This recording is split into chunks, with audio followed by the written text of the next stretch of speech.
Hi everyone, welcome to the channel. It's so good to be with you, even though it's a Tuesday and not quite my normal day for doing live stream videos. I am still really grateful that I can hop onto a live stream and spend some time coloring with you in Romantic Country by Eriy. Now this is the first tale and I'm going to be continuing coloring this page, which I am not following but referencing Chris Chang's picture. Now I'm not going to do a replica of her her page because I want to make it a bit my own, so I'm probably going to create like a red, either white and red here, and then have this guy's jumper red with blue trousers, and then maybe a blue jumper here and red trousers here. So I'm going to see how I can kind of balance my colors, but I do want a little bit more color on this page than what I've already got. But I think it's coming along really nicely so far. So yeah, grab a drink. I have a cup of hot chocolate here with me, and I've got my pencils. I'm using Prismacolor pencils, and let's have some fun coloring. So I just need to find myself a place to put this. Okay, so just bear with me one moment as I finish setting up.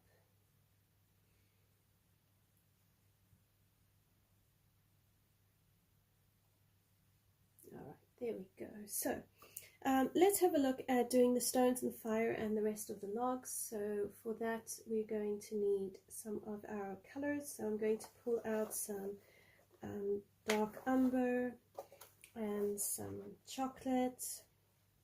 I really love using chocolate. It's such a beautiful color.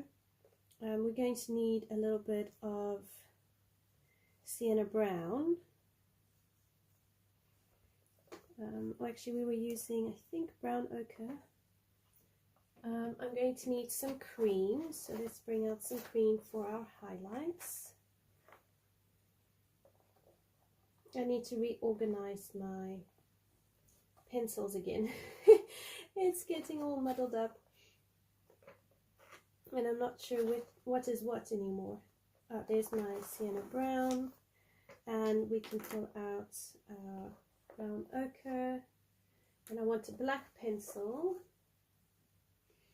and maybe some green ochre. I quite like using green ochre because I do enjoy that like greenish tinge, but yet it's almost brown, so I really do like that.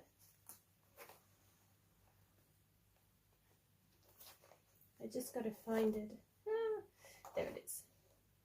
Okay, so let's see how we get on with that.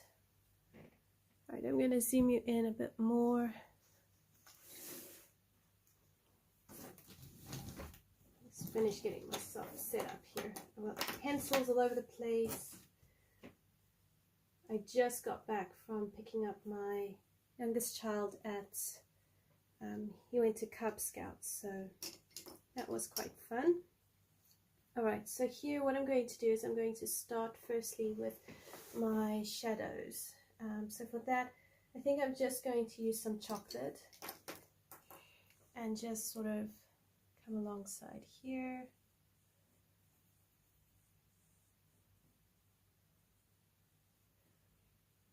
Well, I hope that you are all well. My apologies for not being able to do a live stream last night. We went to a free workshop at the opera house nearby, and we got to watch some of the opera singers practice and rehearse for their upcoming show, and it was really such a lot of fun because they did a lot of improv, so it wasn't just going and seeing a rehearsal and going through all the parts or stop start. It was really having a look and seeing how they improvised and how they could interact with each other, the stage, and possible scenarios that could come up. So we really enjoyed that, and it was really good for the boys to actually be introduced to the opera in such a fun way. I don't know if they will want to see an actual opera. I know that my one son was very much, "Mommy, I want to learn Italian now so I can understand what they're saying." But then I tried to explain to him that as good as that is, the point of the opera is to really be drawn in by the story and the emotions and the acting. But I never really registered how much acting actually goes into the opera. So I really felt like I found a new respect for people who perform in the opera. I mean, my granny, she used to listen to Andrea Bocelli. He was her favorite opera singer. So I was aware of the opera. Never went and saw one, and I obviously knew of some of the older sort of opera singers. I'm trying to remember Pavarotti. So I was aware of Pavarotti. But yeah, so that was our excursion yesterday, and hence why there was no live stream, but I am very pleased that I can bring you a live stream today.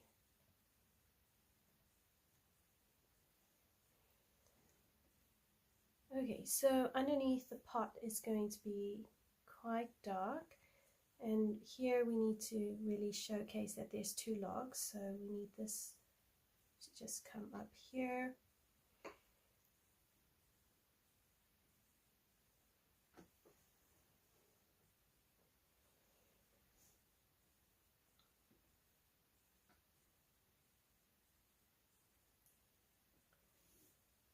So underneath here, we're going to have quite a big shadow.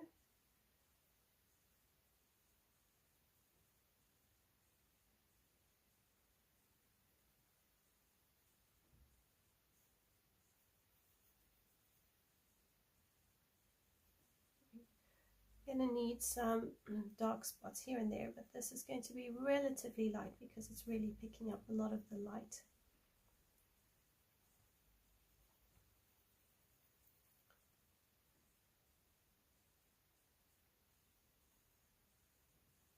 One of the things I'm learning by copying this beautiful picture by Chris Cheng is just using the same pencil several times throughout the entire page and not really needing to chop and change too much. So I am really enjoying that. Okay, so that's those logs here. Now we've got along here, we've got some. All right, let me bring this up so you can see, zoom you in a bit more. Okay, so this log is quite dark.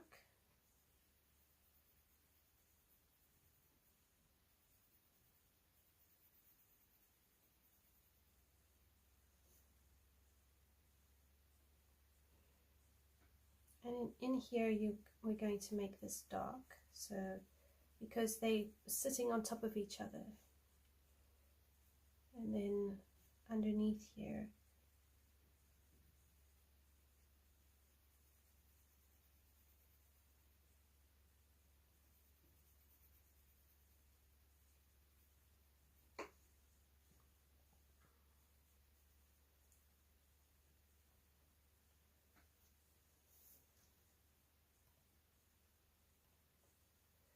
right, so then on here we do a bit of a sort of like it's bending in, curling out.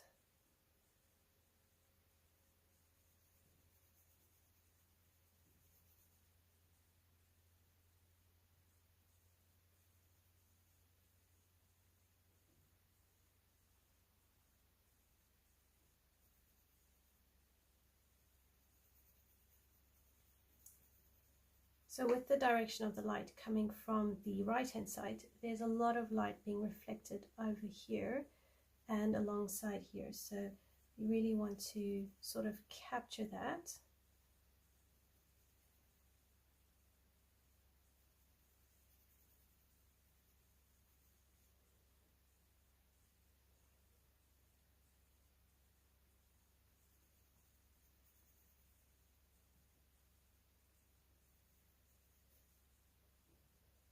And then here is going to be quite dark along here.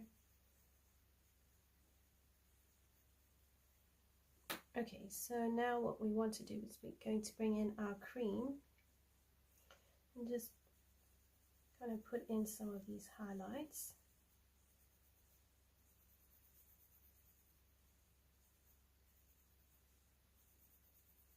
So this is PC914. And then we're going to bring in our dark umber PC947.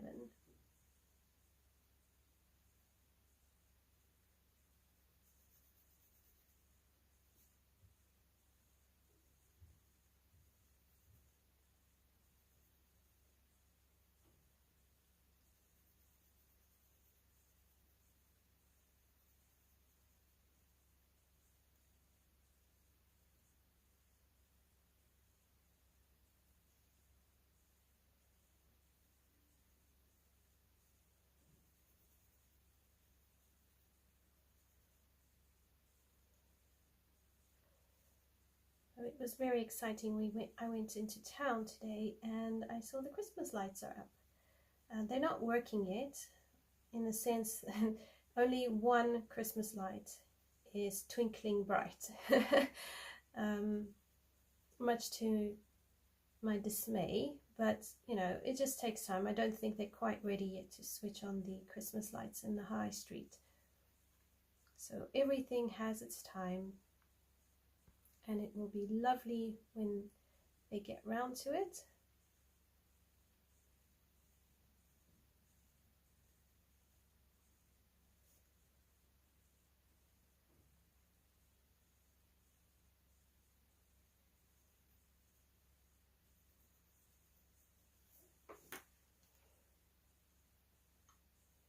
Okay, so there we're getting some more shape into those.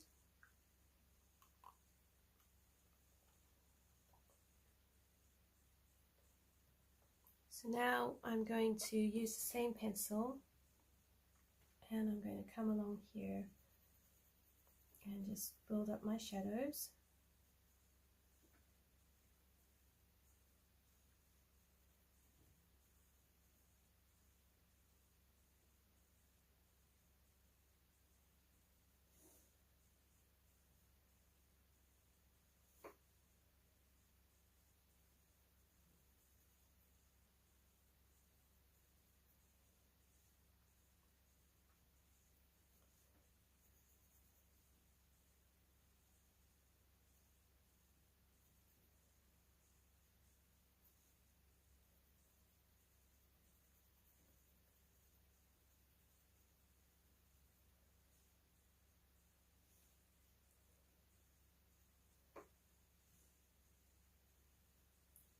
Maybe what we need to do is look at our coloring books and decide which picture do we want to color after we've done this one. Should we color a winter picture, or should we do a lovely Christmas page?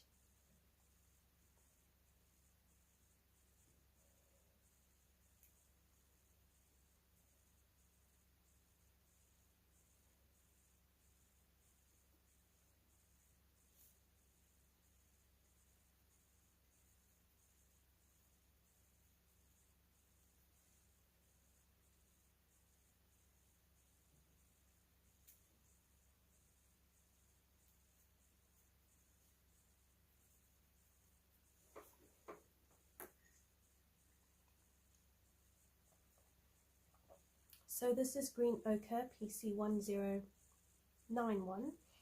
and I want to bring some of this in here.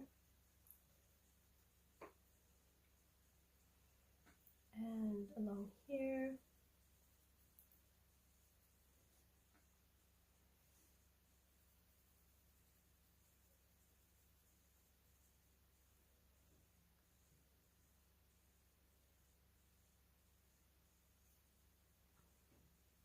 Maybe a little bit along here. Okay, and then I want to bring in some black and really deepen up the shadow here.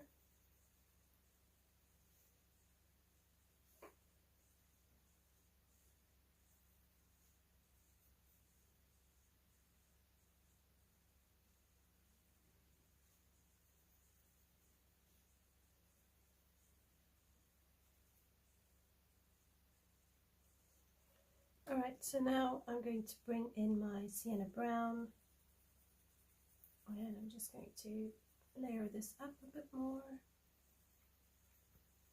and I'm going to use my cream to blend everything out.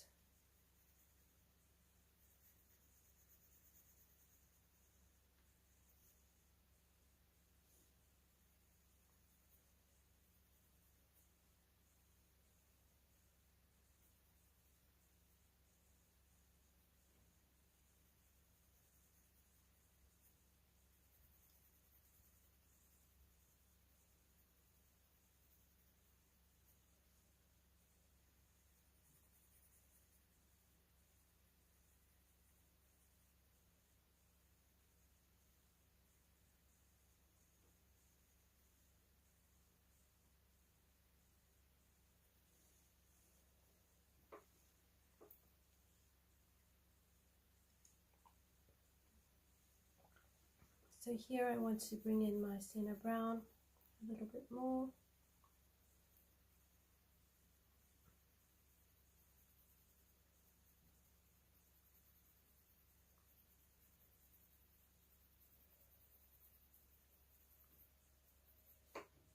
And just layer up some of this beautiful color.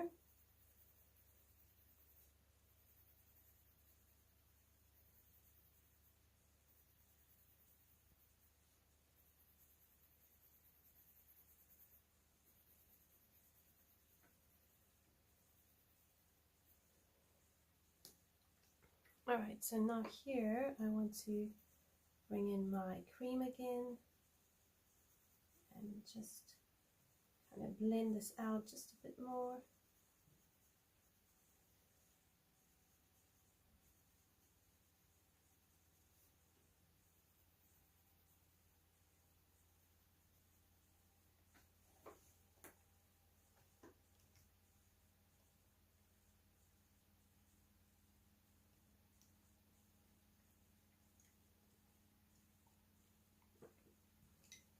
Alright, so more of my chocolate.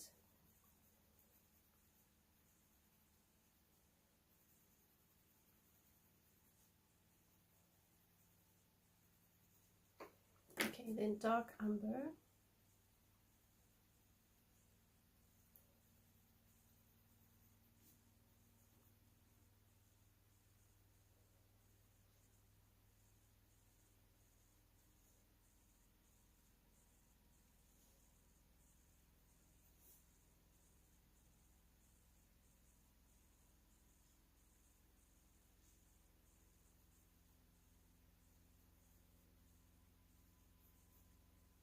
So I'm just using this to help just redefine my logs or my sticks.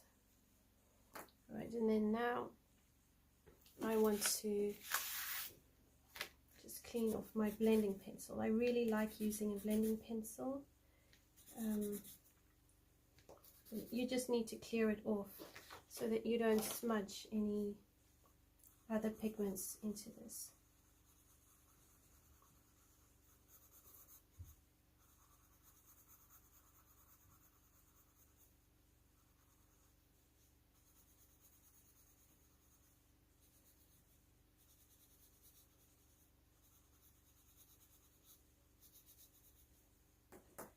And then my black pencil, just again to try and deepen up these shadows.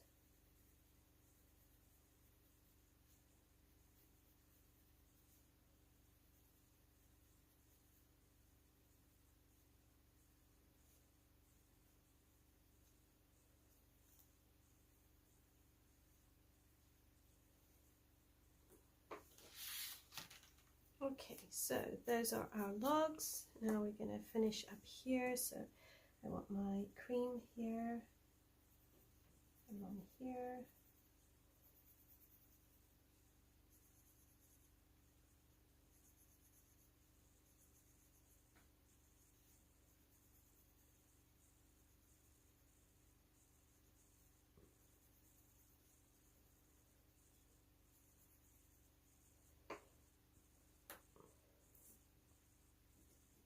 Alright, then I'm going to go over this with my chocolate.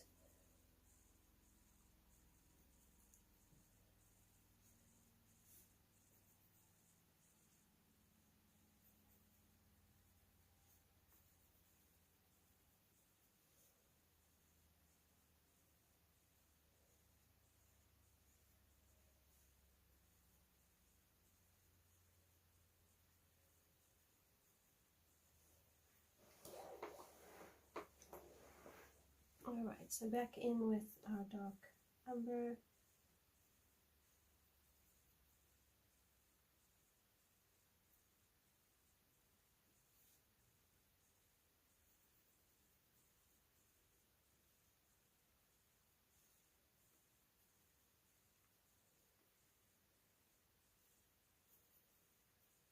Okay, and then our blending pencil.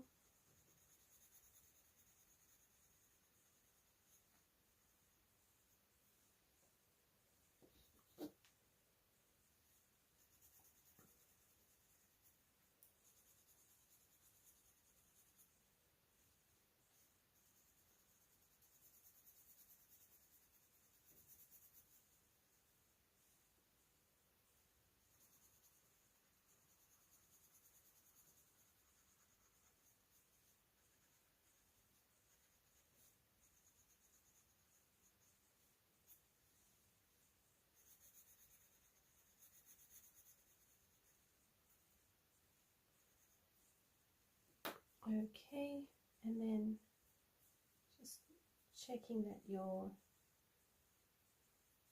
we've not lost our lines. Otherwise, it's so easy. If I leave it like that, it's fine, but it's not very defined.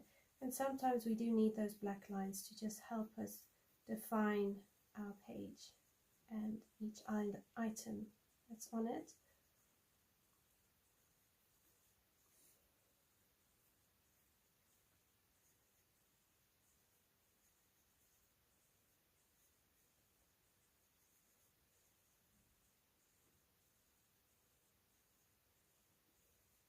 I remember watching a YouTube video done by an artist, and in his video he actually said how it's important to take a black pencil and redefine those edges that need definition.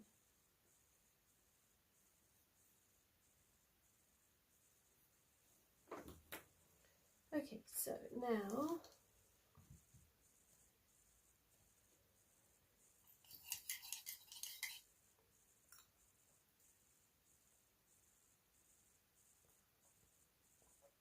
we have the stones, which are also similar colors and a bit of goldenrod and orange in it.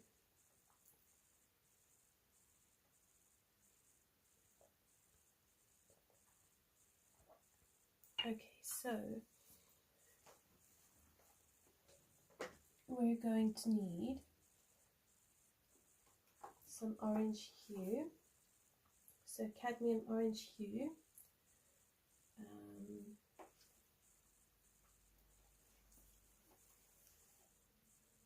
possibly poppy red,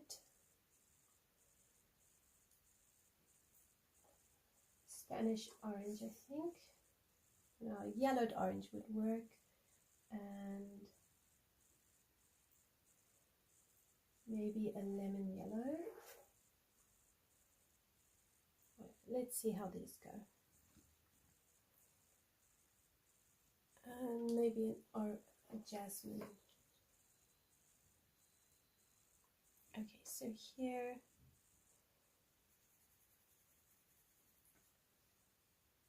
right now in the middle there's going to be like a white section, but we can always go over that with a white gel pen.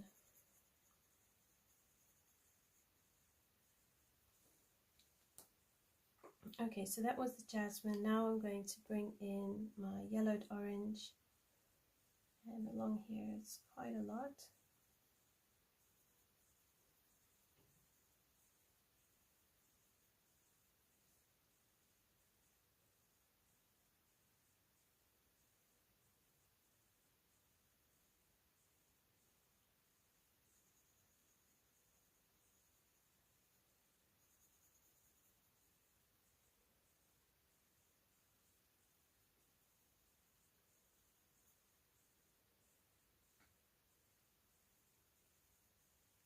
Okay, and then a cadmium orange hue, PC118.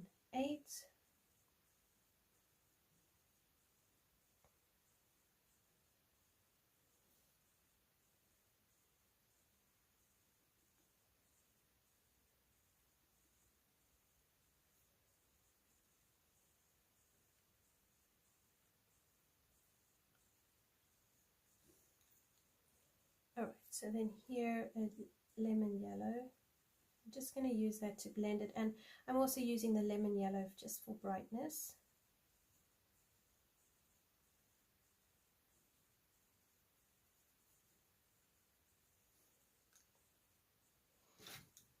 A white pencil on the inside here. Okay, so then a poppy red. Really just coming along the outlines.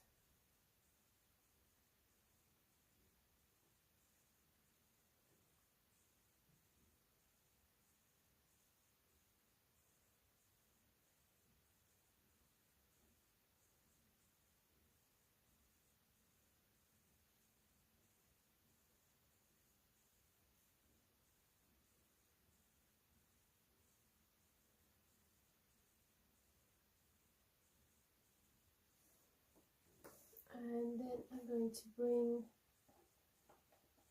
the Crimson Lake. I just want a touch of it to really deepen the red part here.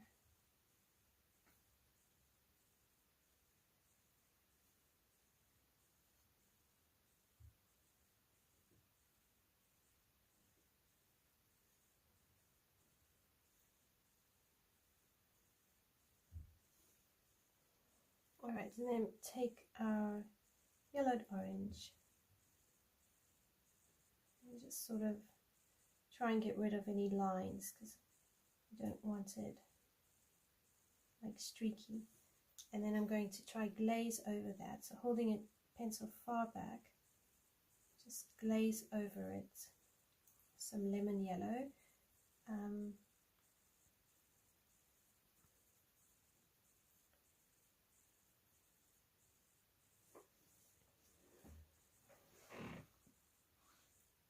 Okay, so there we go, we got that going. Good morning, Michelle, how are you? How has your week started so far?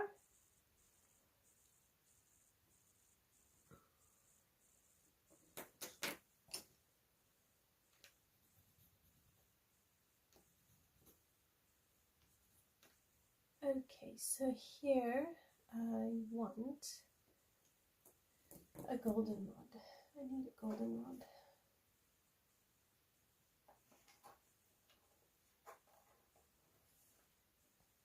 Okay, so I want some here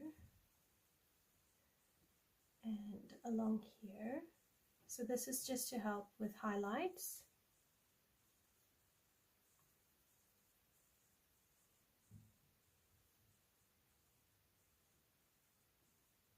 Okay, so this is actually quite white.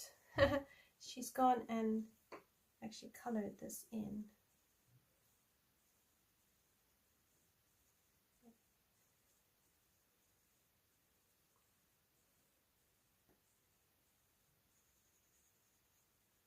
Okay, Okay, so what Chris Cheng has done is she's used the stone and kind of brought it into the fire so it looks like it disappears.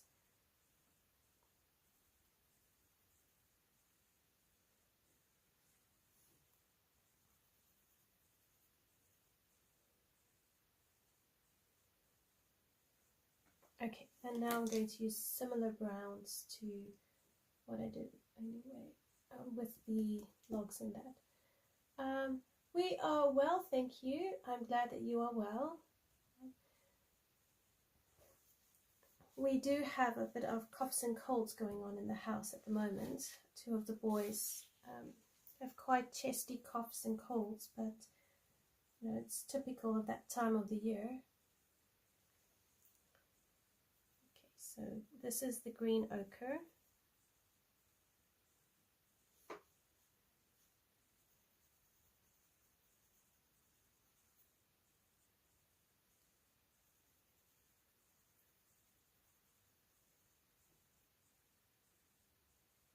And then along here,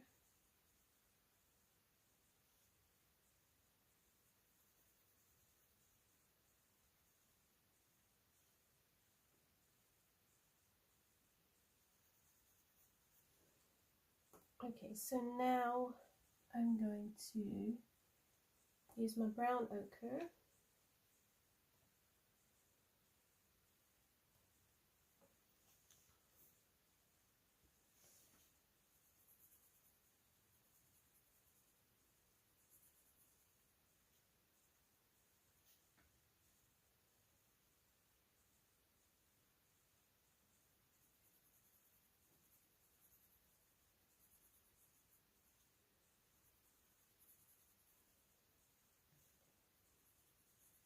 Yeah, so I decided that I might actually have a go with journaling.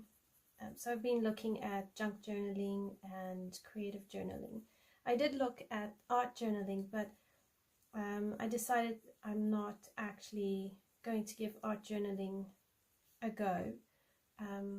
One, because I've got coloring, and the whole point of coloring for me is really being able to have a drawing already complete and just sit down, pick a page I really like and color it.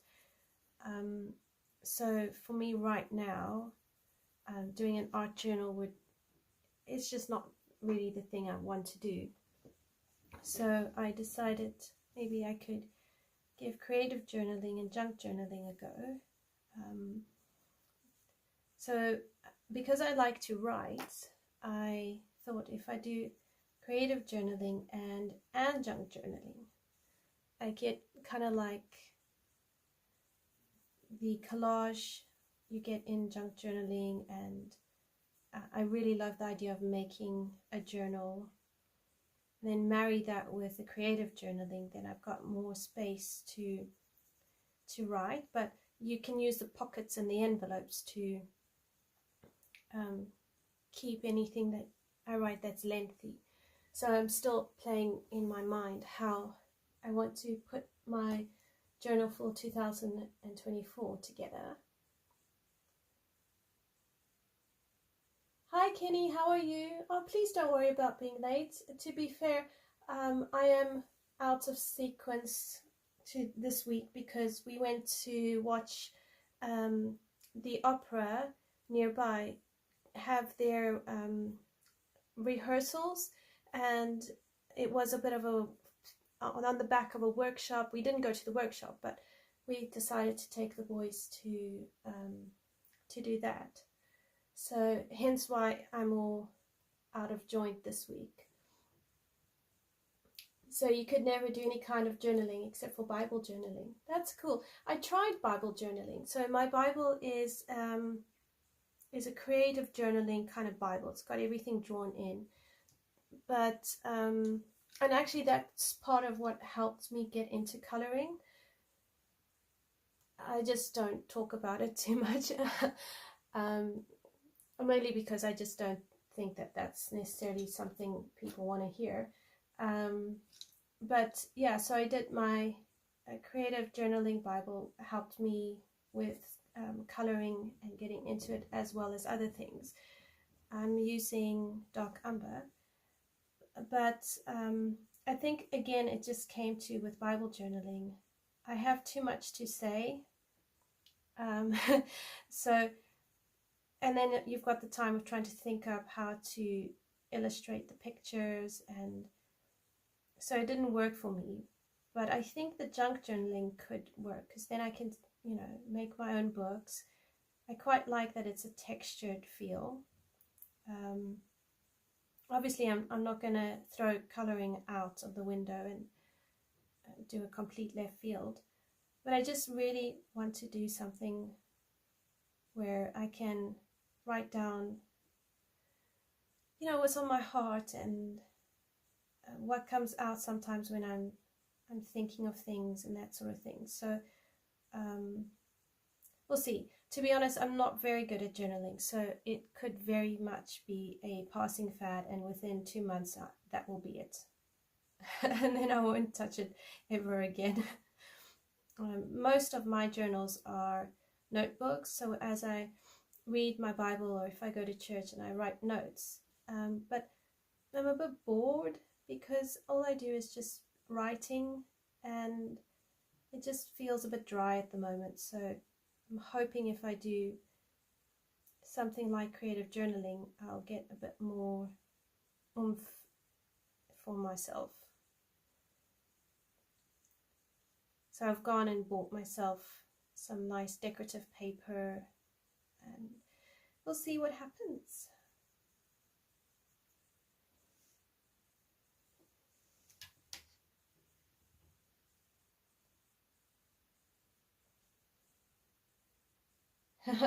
Yeah, you know what I mean about having a lot to say when you Bible journal. Yeah, I'm glad you understand.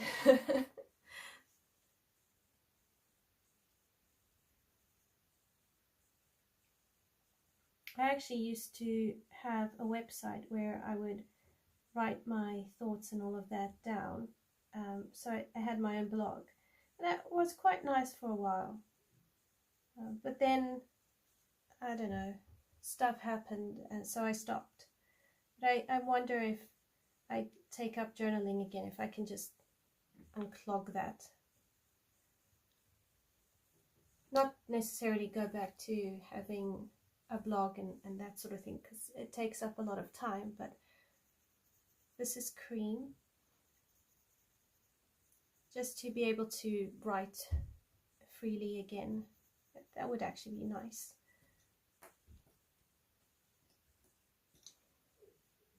Okay, so cream, I'm just going to try and blend this.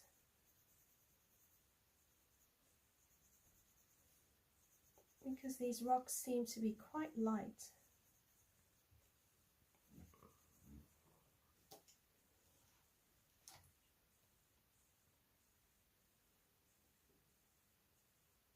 Oh, that's cool, Michelle, that you wrote and you kept a journal when you bought your boat. Oh, you brought your boat around to home. Oh, that's so cool. Did you find it helpful? Having a blog keeps one busy. Yes, it does.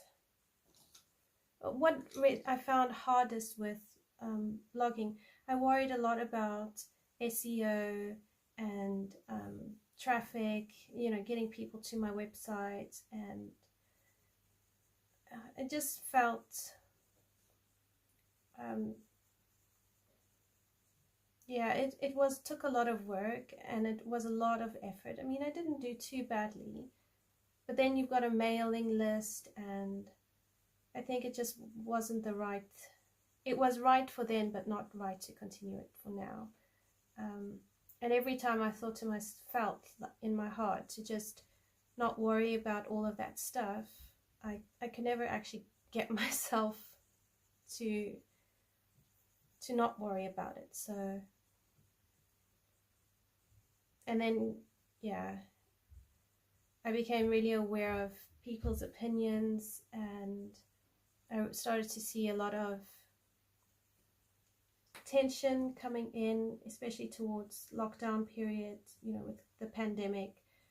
So I didn't want to kind of go through that.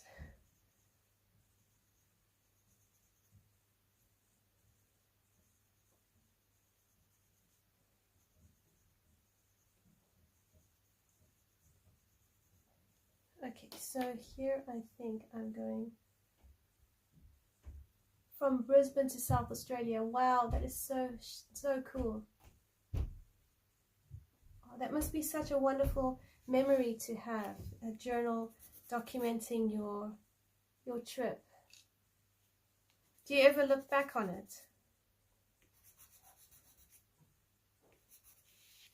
Okay, so blender pencil just around here.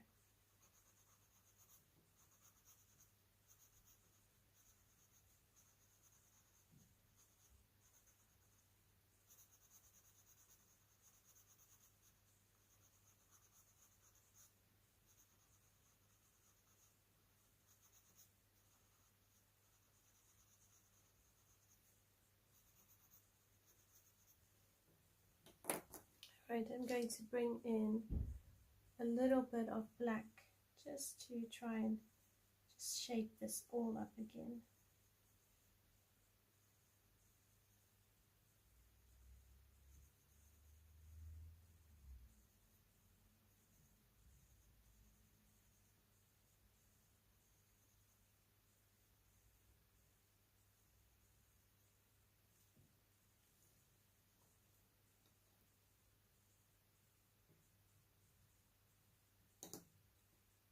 Oh, that's cool that you get to reminisce about it.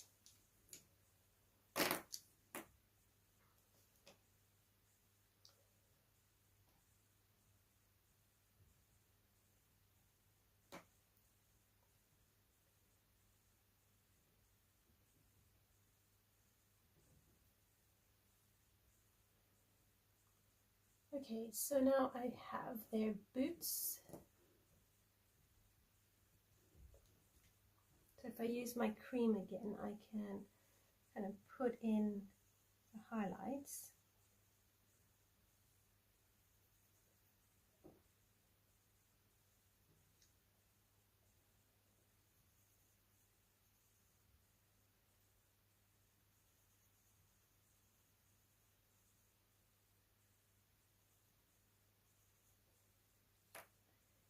And then here I'm going to use a dark umber.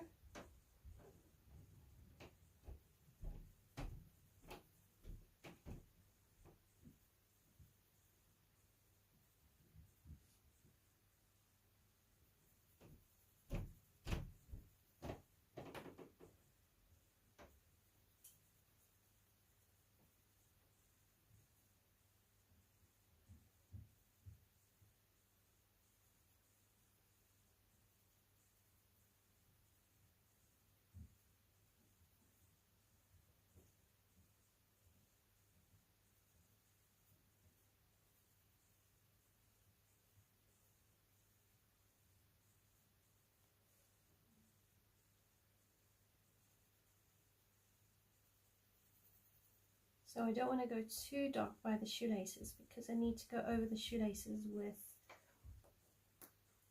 a black pencil.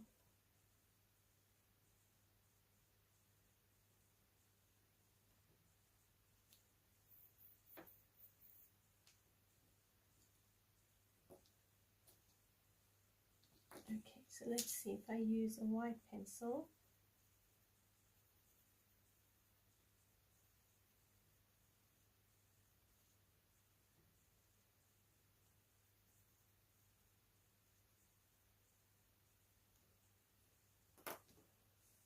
And then cream again.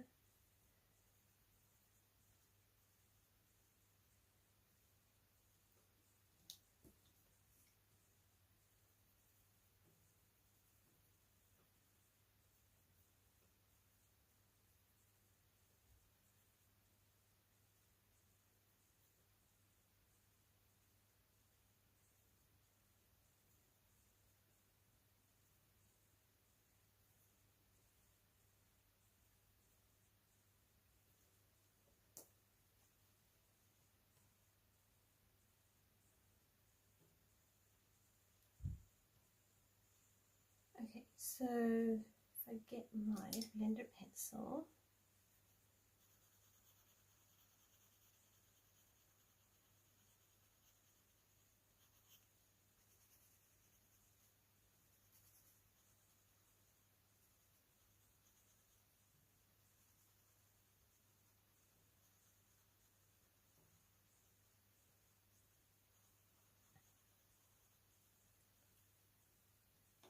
and then a black pencil, but I need to have quite a sharp point. These shoelaces are quite fine.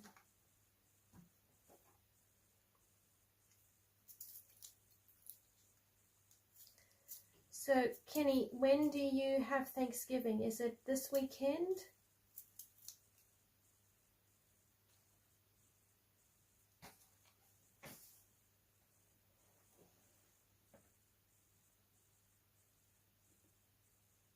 If you have a fine liner, you could probably do this with a fine liner.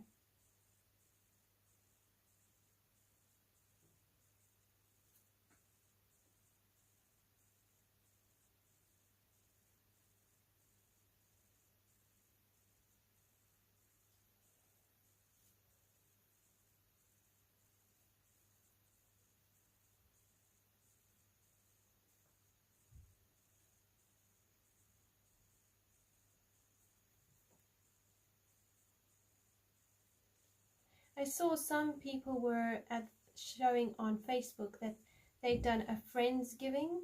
I'd never heard of a Friendsgiving. I quite like the idea though. I'm presuming that it means just celebrating and enjoying the friends that you've got in your life.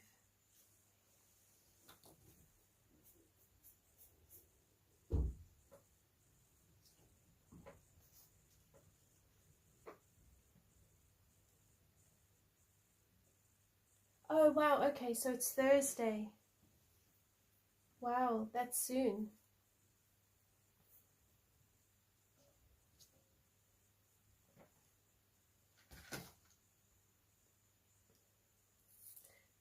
Do you normally have to cook quite a bit ahead, or is it more of a on the day kind of cooking, cook all day?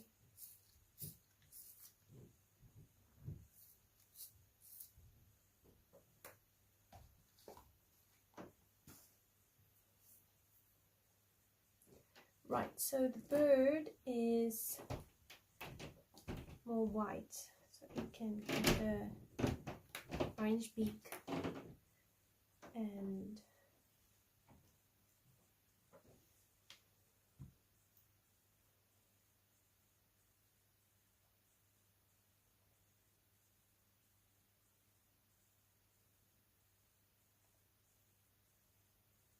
it's largely just white, so I think we'll just grab some, maybe some brown, some gentle brown, just maybe here,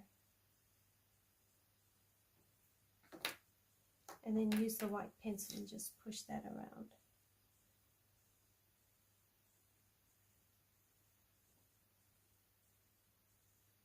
Just give it a slight splash of color.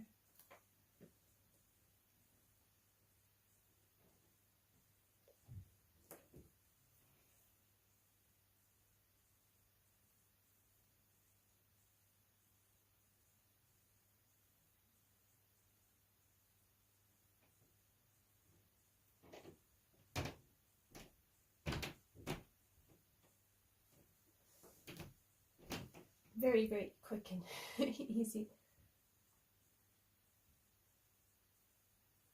Oh, that's wonderful, Kenny, and it makes a lot of sense to be able to do some of the dishes ahead and not have a very rushed day.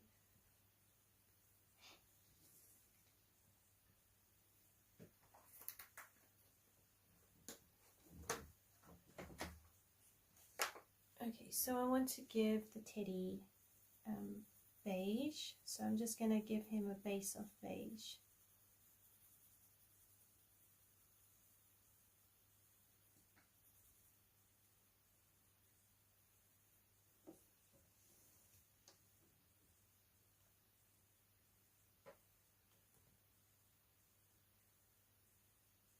And then we're going to go over it with Goldenrod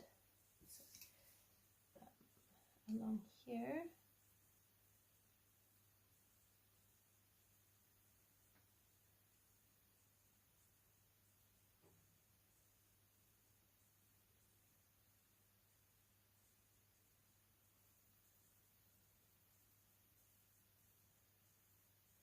Just trying to get the shadows, you know, consistent.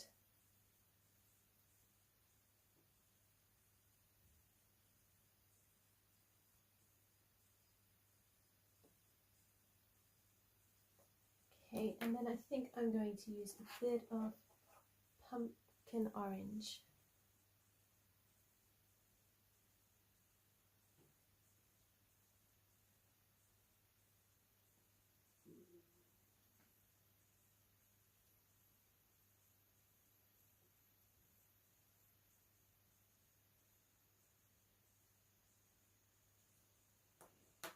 Then blend that out with cream.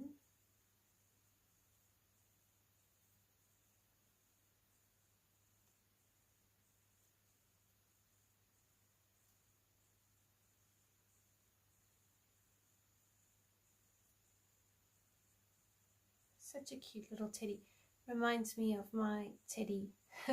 I don't know about you, but I had a teddy that is as old as I am.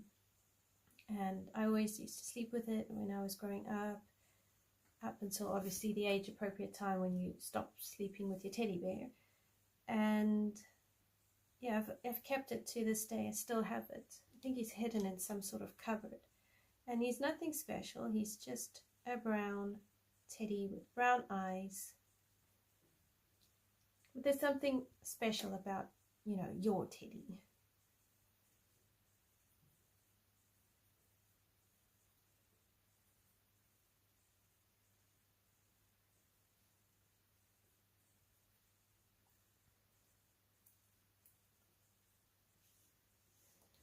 Right, so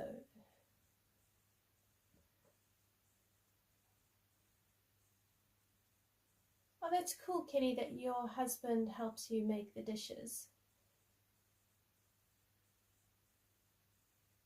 Oh, I'm sorry you miss cooking. It's lovely to know that you really enjoyed cooking and you're an excellent cook. I'm sorry to hear that you can't carry on cooking. Hi Leslie, how are you? Michelle, what do you enjoy cooking?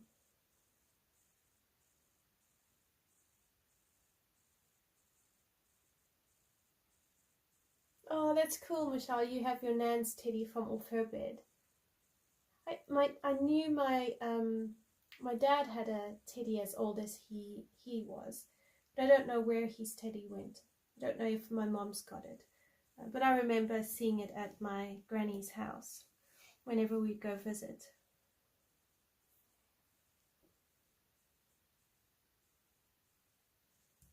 Okay, so I've done the teddy. He needs, well, we'll do his bow tie once we've done some more of the colors.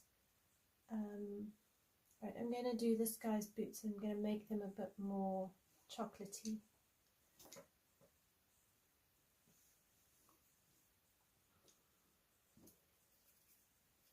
So again, I need a bit of a shade, my highlights, so I know more or less what I'm doing.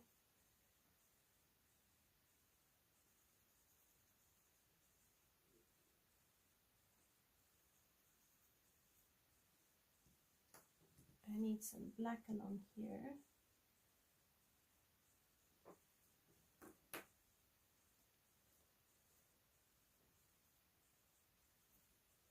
Okay, so then I'm going to take my chocolate .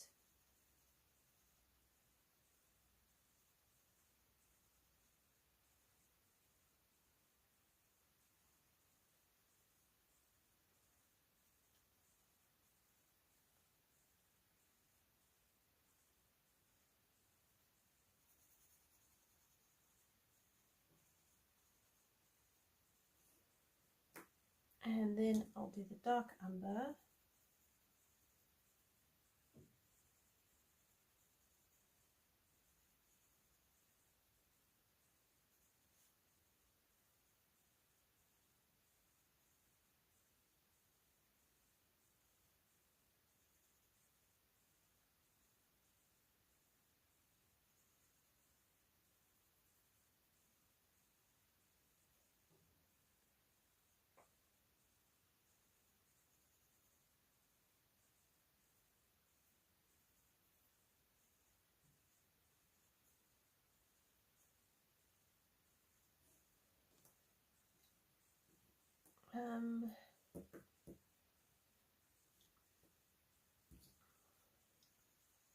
bit more chocolate, just try and blend this out.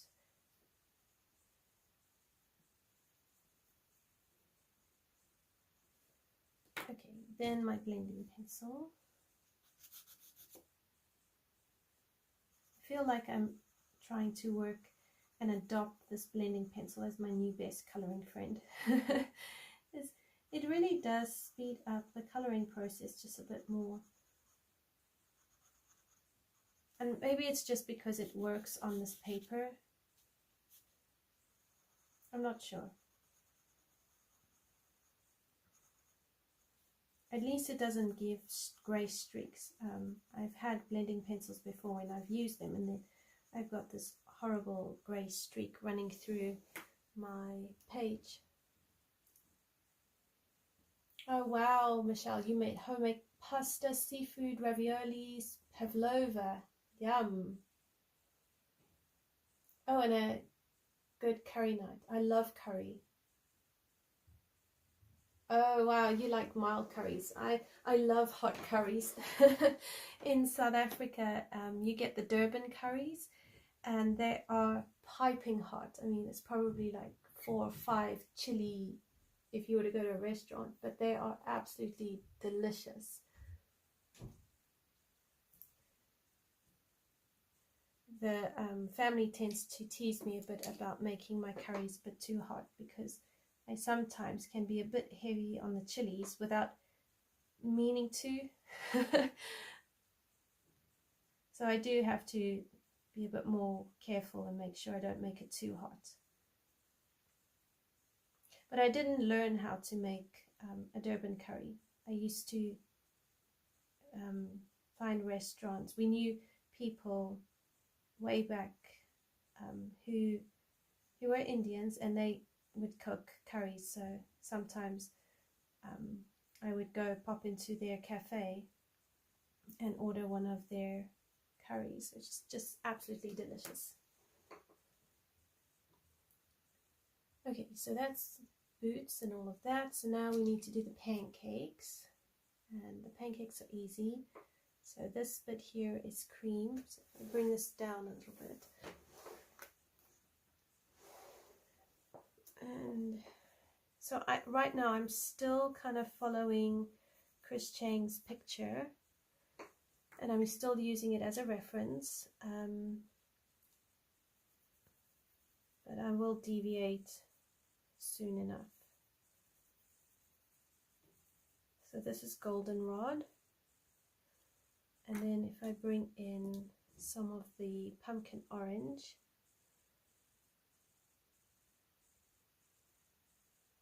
this Goldenrod and pumpkin orange work really nicely actually.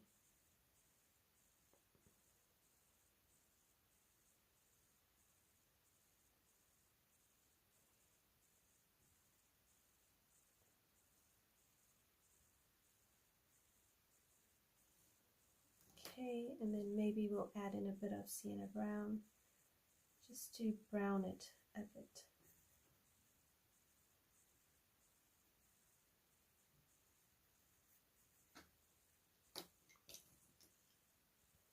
And then we can blend it out. And I'm also learning, when I do use my blending pencil, I don't have to press very hard. When I used to do drawings, I would really burnish my pages with a blending pencil. So in some ways it's actually good to know that I don't have to do that. I can still get the result I want without pressing too hard.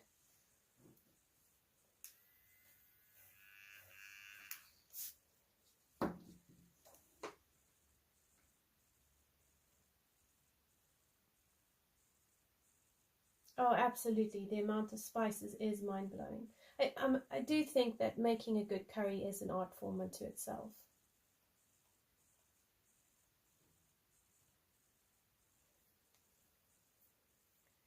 Okay, so what else can I do quickly?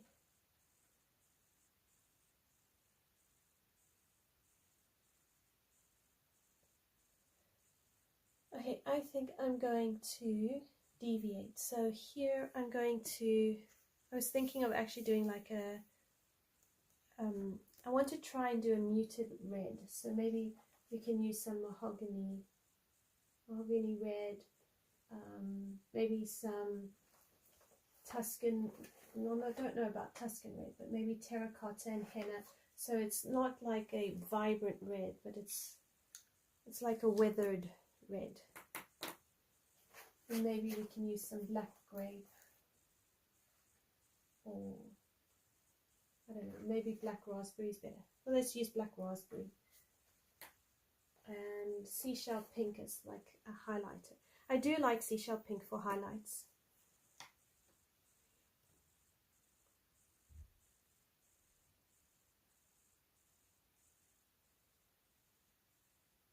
It does look like a nice cozy fire. So it needs along here, so this gets whited out. And I think it's something sort of like this. I might go over it again.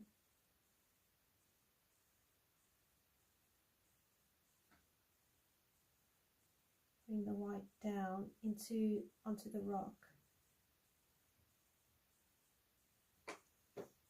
So I think it's something like that. So what would my normal pencil pressure be when I color? I think it started out relatively light, and I'm slowly building up the pressure, where I think nowadays I'm doing more of a medium pressure. I think because I want to still get depth of color, but I don't want to take forever.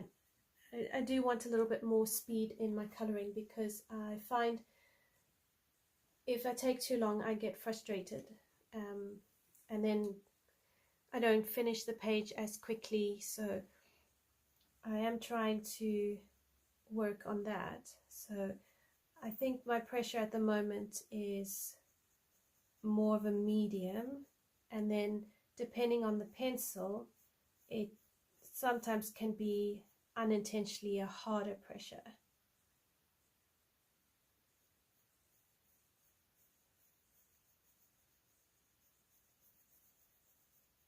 But then if I use polychromos, I need to balance that carefully, because polychromos work better with a light pressure initially, and then you build up the pressure, because it's more of a layered pencil technique than the Prismas. The Prismas definitely are more forgiving, and you can really get away with doing a harder pressure and then smushing everything together.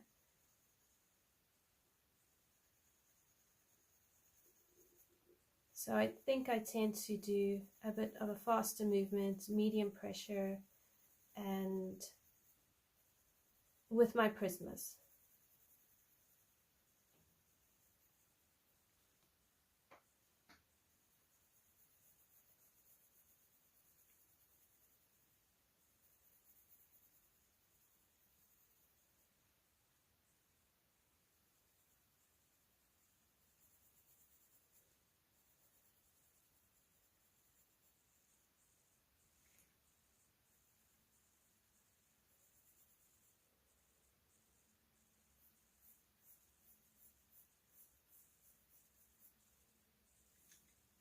What about you? What kind of pressure do you like? The pancakes do look yummy. I actually went past the grocery store today because we'd run out of milk, and I didn't want to do a delivery. I thought, actually, sometimes it's just really good to finish what's in the fridge and then get more. But I needed milk, so I was looking in the bread section and getting some more bread for home. And I looked at the pancakes and I thought, I wonder if I shouldn't put some pancakes or waffles And then I thought, actually, maybe it's better leave that for the weekend. So I might make pancakes. Oh dear, I've gone out of screen for you. Hang on a sec. All right, there you go. Sorry about that. So yeah, I thought maybe I might get some waffles on the weekend, and we can either that or I'll make pancakes. I like making pancakes. Okay, so along here doesn't have a very big shadow. I think because you've got the light coming from the right and you've also got the lights from the fire. So you won't have a whole lot here.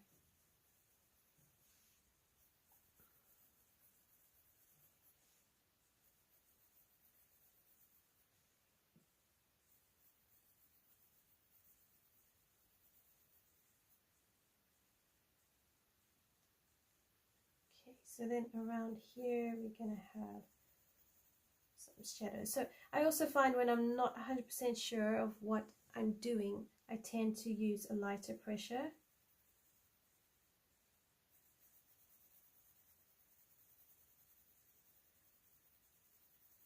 Because you can still get the color in even if it's light, and it's, you know, rather go light and then build up than too dark and you can't actually erase it.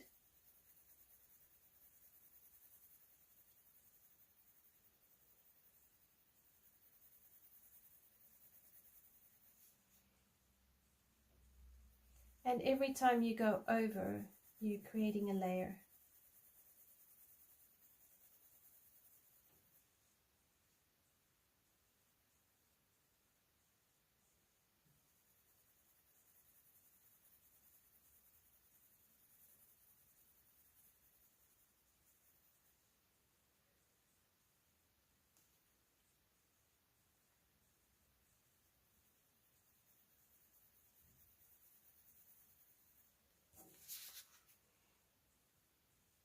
So along here, we're going to have a thin white line. And I think that's because the light is just reflecting from behind the tent.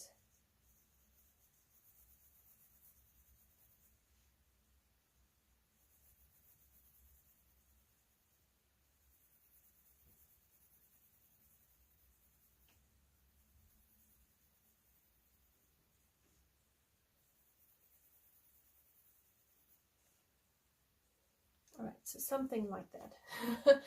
Oh, yeah. Okay, so you feel like you're going into soft at times. Yeah, okay, I don't know the Derwent Color Soft. I don't know how similar they are to the Derwent Artists. I found with the Derwent Artists, you either had to layer for days or you had to almost burnish. It was very difficult.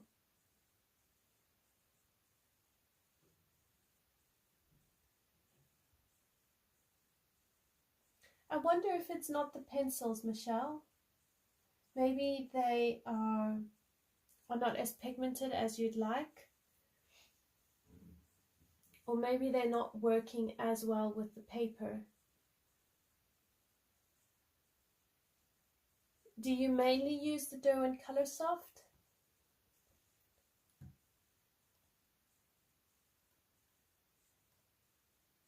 Okay, so along here, we need a whole lot of light. So this is the Jasmine.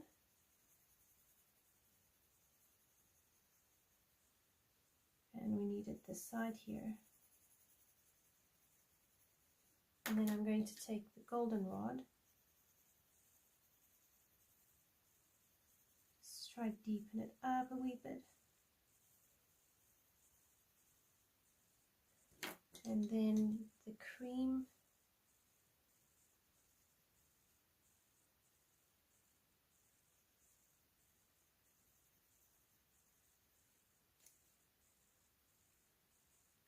Okay, so now think I'm going to go in with my henna, which is very, very similar to the mahogany red actually. So let's try the terracotta.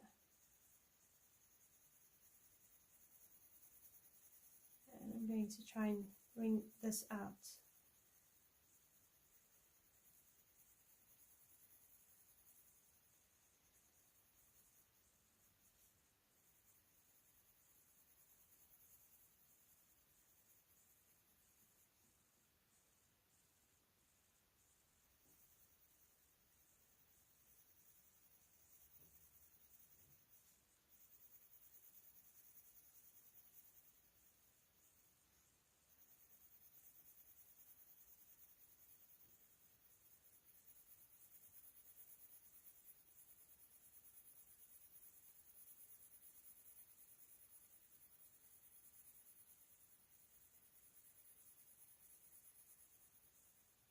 Okay, hang on.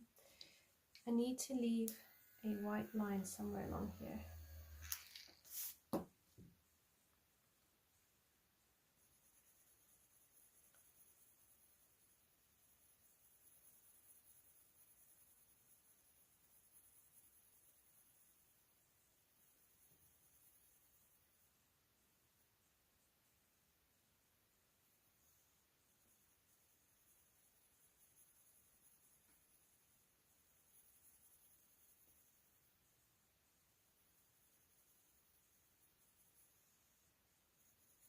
Okay, so there.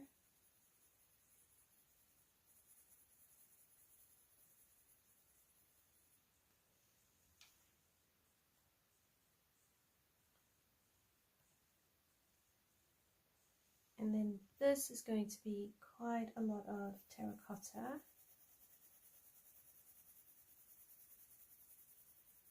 So here I'm still actually using a bit more of a light pressure because I want to make sure I'm getting my shadows and my highlights correct.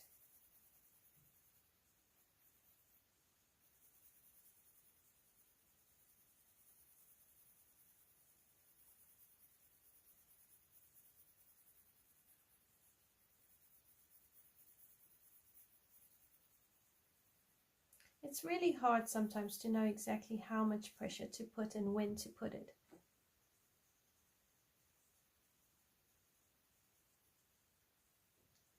I remember seeing on Instagram, there's a lady called, her Instagram and her YouTube are Kitten Clouder. I think her name is Elise or Alice, I'm not 100% sure. Anyway, I watched one of her videos and she was talking about pressure and how regularly she was seeing in beginners like me and other people that the putting a very light pressure was actually quite common, and I actually thought that was very encouraging because at least I knew that I wasn't alone, and it was with time and experience you learn how much pressure to put and when to ease up on the pressure and that sort of thing. So I think I'm only now starting to really experiment and see actually no, I don't always need a light pressure. Sometimes I can be a bit more confident and go with a harder pressure and it will be okay.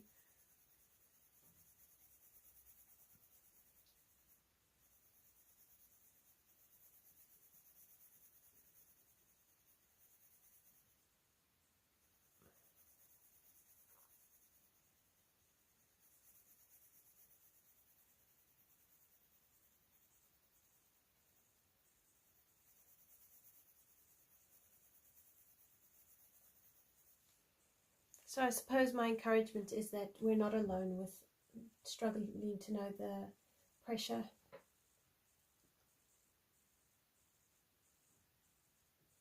Oh, okay. I didn't know that, Kenny, that the color soft are almost as soft as the Prismas, but they don't smoosh together. That's helpful to know. I did see if anyone is in Pamela's Passion for Colored Pencils Facebook group, that somebody did post a whole photos of someone's website where they explained all the different types of pencils and various pencil brands. I haven't yet been able to read it, but if you are interested, it is there. They didn't provide a link, so I don't have a link for you to go and see it yourself. But if you are in the group, maybe you can find it, and if not, I will try and read it in the next while, hopefully soon. Okay, so here I want to just deepen up my shadows before I go into my highlights. I've left my highlights and I've left them white, so I'm going to just deepen up my shadows here. And I'm going to use my black raspberry.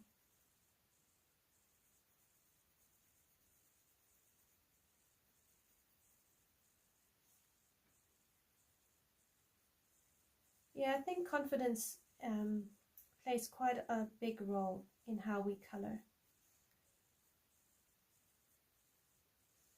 And as we grow in confidence, it shows in the way we color and how we color, which I actually think is really exciting, because then you can see your own growth.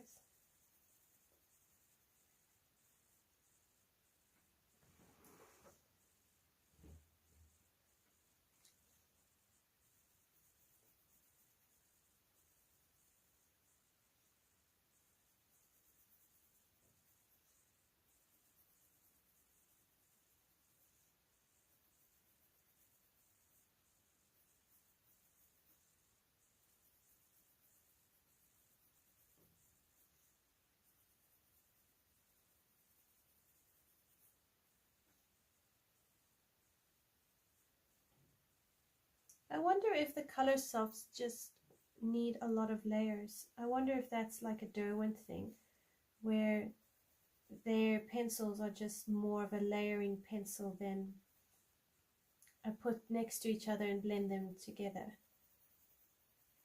I'm just wondering out loud. I don't actually know.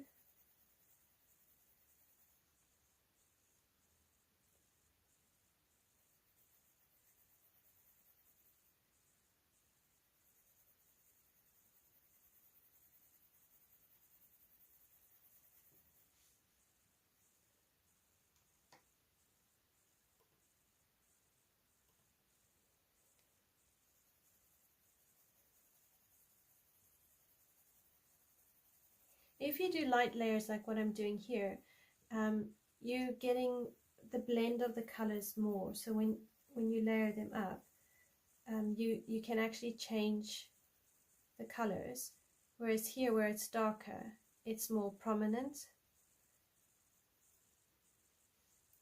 So you can do subtle color blending and variations by going lighter. And sometimes a picture needs that. I think the experience comes when knowing when to press hard and when to go light.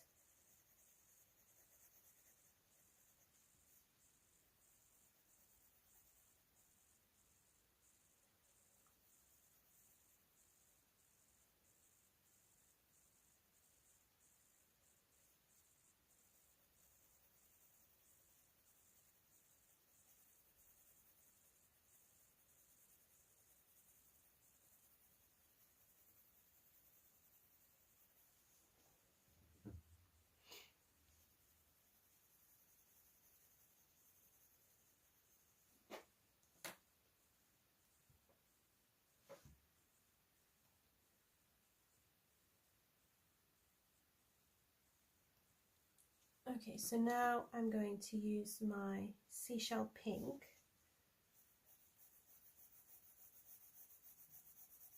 and just try and blend this out.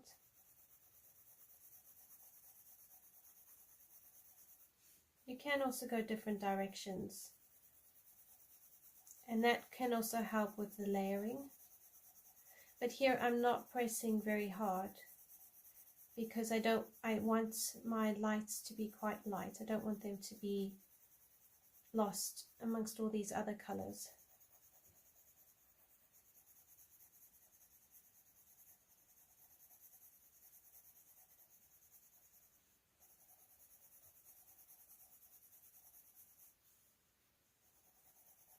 Because I wanted to have a reddish tinge, but I don't want it to be too vibrant.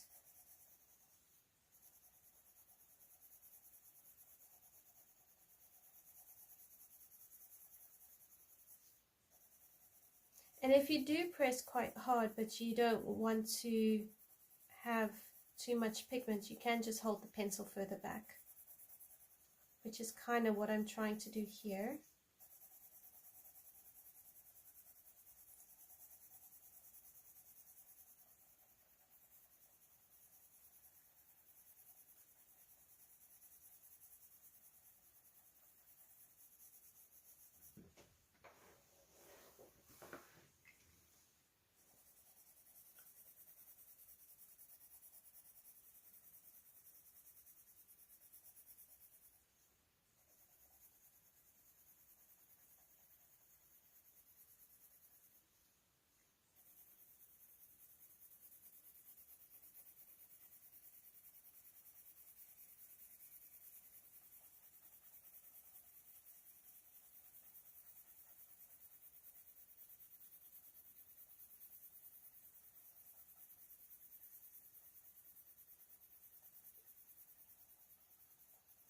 I knew I definitely didn't want to have a very strong red.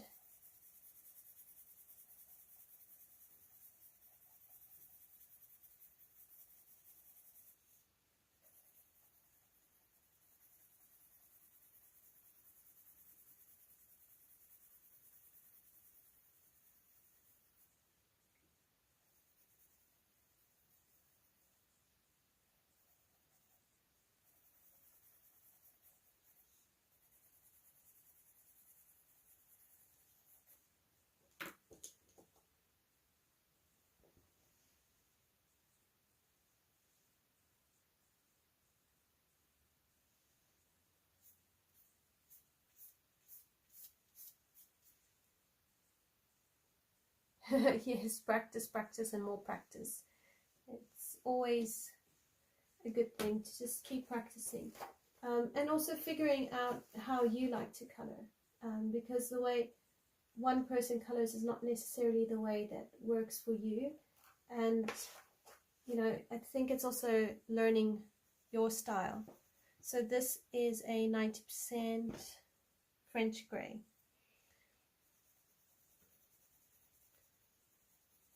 So here I think I'm already on like 5 or 6 layers. But because I've gone quite light here, you can see there's a lot of tooth to the paper. So what I'm trying to learn is how to tell when, you know, do I keep layering and layering with pencils, or is this enough pigment to give a nice deep tone, and then use my blending pencil and get rid of the tooth of the paper and burnish it. So I'm kind of like in that sort of area at the moment, and I'm trying to work this out because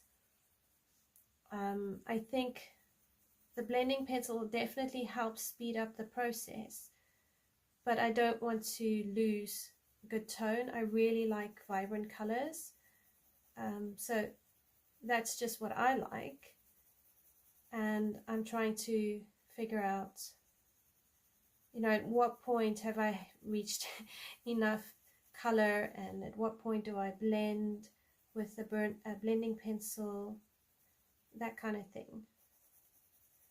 So I think it's just really time and experimenting and working things out.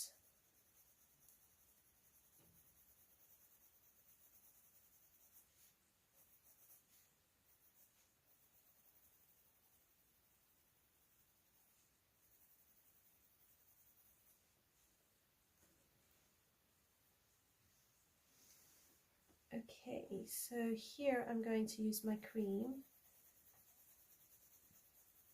and I'm going to use it flat like this because I don't want to have too much cream. I want to keep some of it white because I want it to be quite vibrant, but I also want to have some of it. See, now I don't particularly like this bit here, so I'm going to bring in some more of my terracotta and just try to blend it out. And then my seashell pink.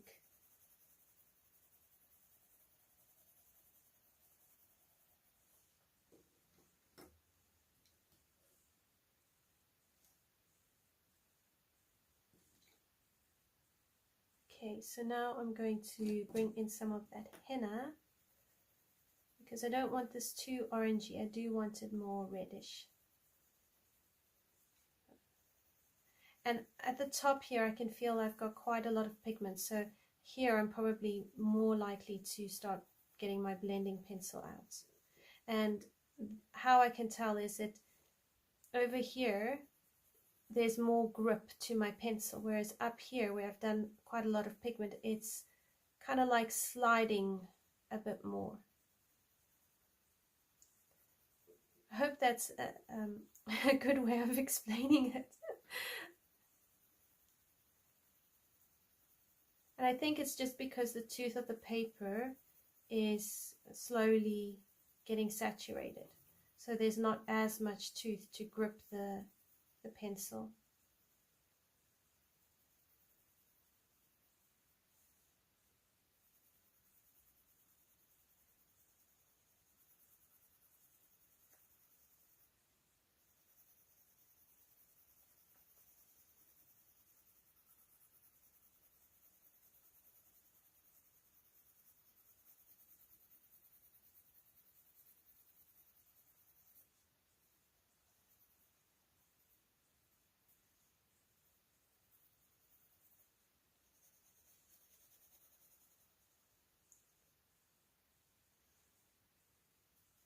Oh, it's a pleasure, Michelle.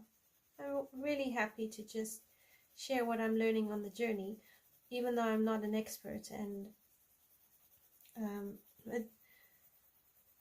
or a professional artist, but you know, I like sharing. So glad I can help in any way.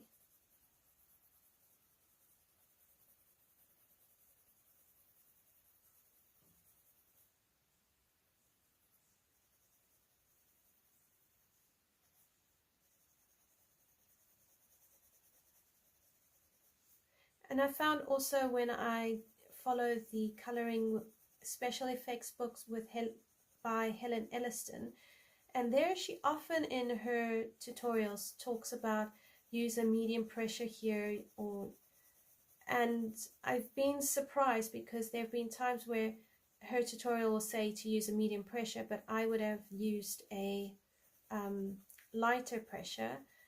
And then there's Kirsty Partridge Arts. She did a downloadable freebie on portrait color combos and that sort of thing, and even there she says, like, you know, when you're doing the base layer of a portrait, use a medium pressure. And I'm always like, if I use the medium pressure, it's going to be too much pigment and the portrait is going to look awful. But it surprises me because they're professional artists and they're saying when to use a medium pressure. So I do find that very interesting. Oh, exactly. There are so many varying mediums as well. The paper, different pencil pressure, and it is fun to learn them. Sometimes it's challenging. Okay, so here I'm using a blending pencil because I actually think I've got enough on the page. It will actually blend and still give a good pigment.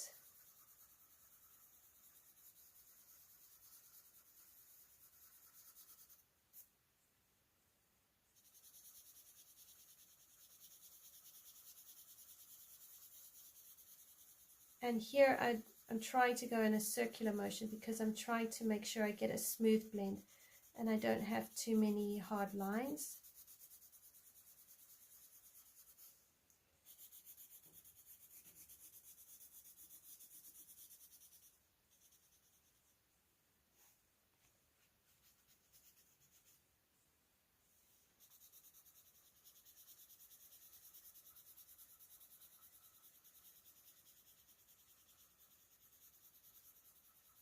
And if you go in small circles when you blend burnishing, you actually get more into the tooth of the paper.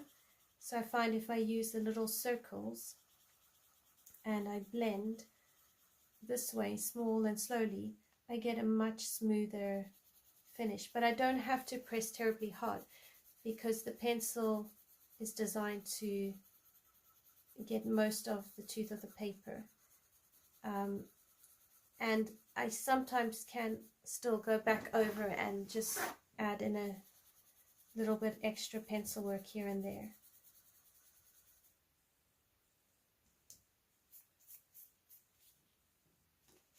But I have found with a blending pencil, you do have to watch the wax buildup on the pencil and then on the paper because you can make it splotchy.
Leslie, I haven't seen any of your comments.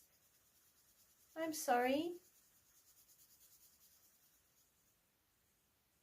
I can only see the one you've just posted now asking if anyone can see your comments.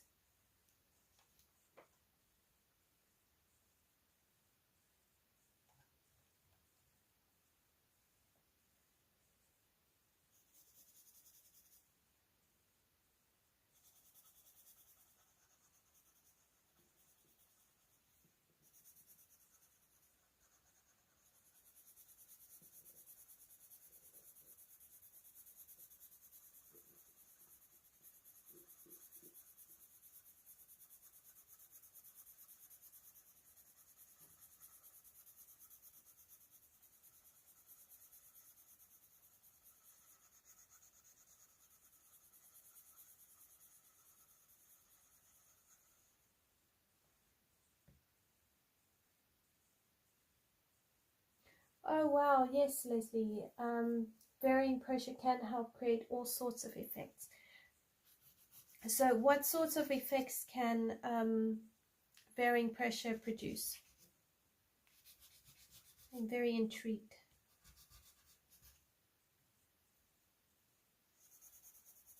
I know about glazing. I haven't played much with texture though.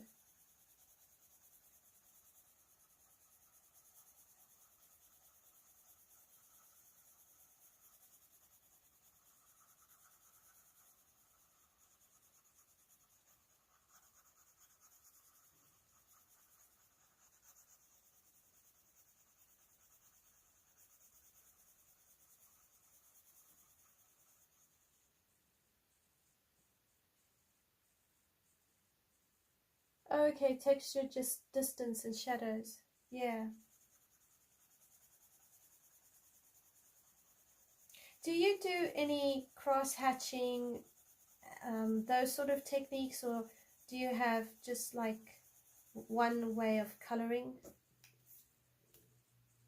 I've never really consciously gotten the hang of, you know, using cross-hatching and hatching for different effects on a page.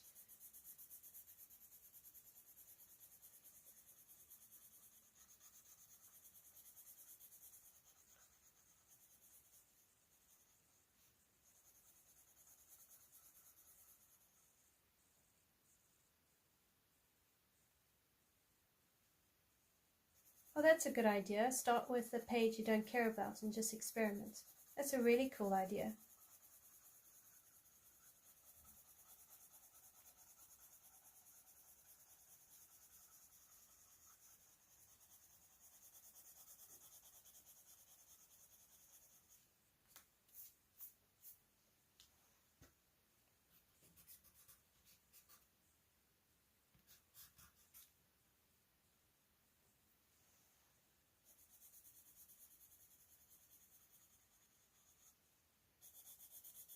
I've seen artists use cross-hatching. I don't know when you should apply cross-hatching. Like, I just can't tell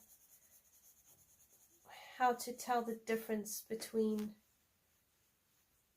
you know, when you should use which technique, and I find that all a little bit elusive at the moment. And a lot of tutorials, they show that, you know, go in little circles effect. So the little circles is really kind of like the main coloring way. I don't see many people using cross-hatching in coloring books, except for obviously like people like Color My World.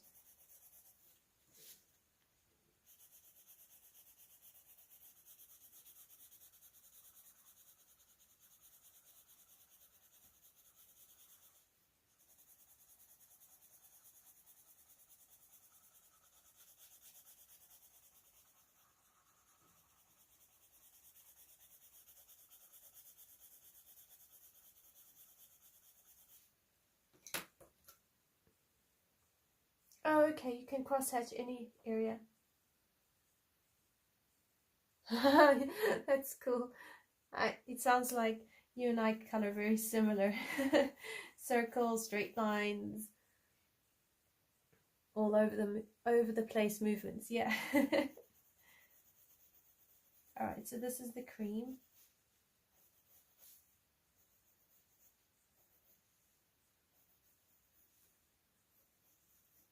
He's got a very rustic tint. Okay, so then here I thought of making that blue.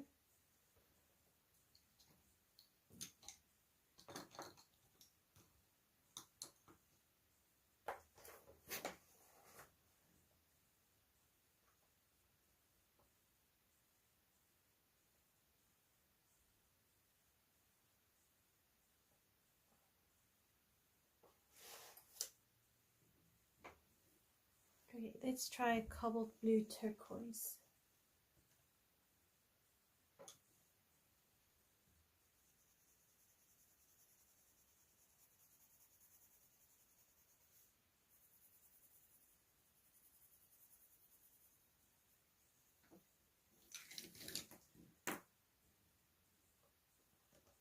And then an Indanthrone and an Indigo, dark indigo. I love Indanthrone blue.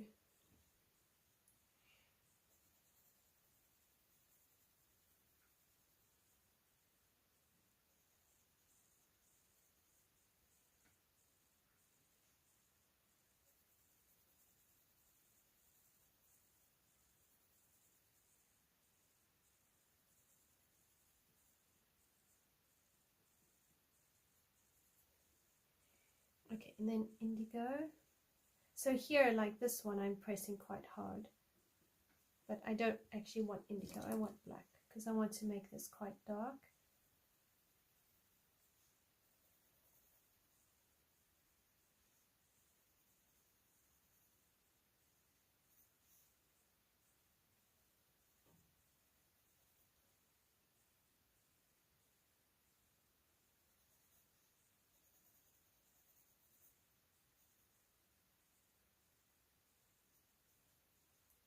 Okay, then I'll do the dark indigo here.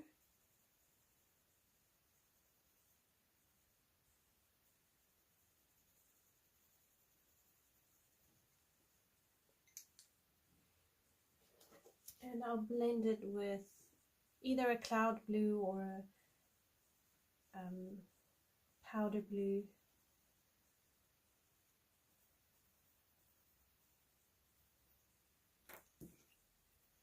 And then layer over that the cobalt blue.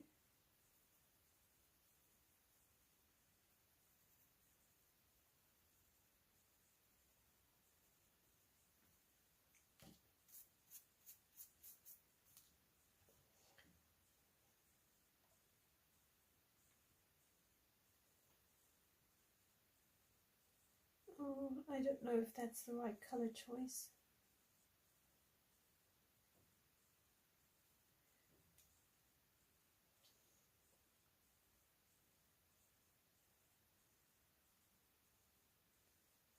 Sometimes I'm just not sure.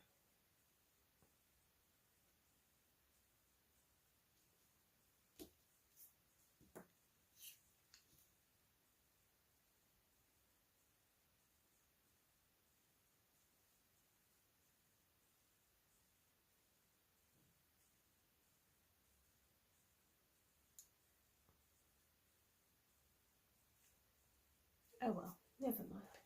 Live and learn. Alright, we will give this guy a blue pants here. And then maybe if we do this like a blue and white stripe jumper. Maybe if we just bring the blue down, it will balance a bit better. I'm glad you like it. I'm freaking out. I do this.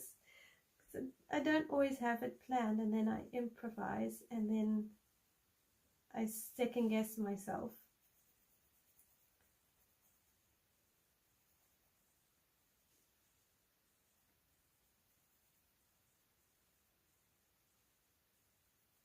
But then I suppose it's also just being open to making mistakes and learning.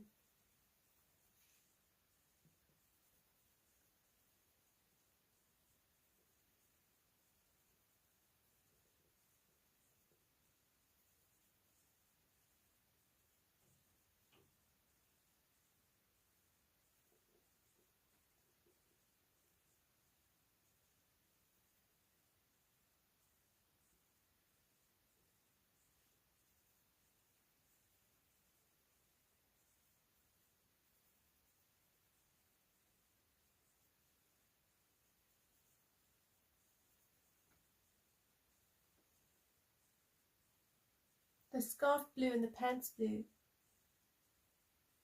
Oh, okay. I could do the scarf white.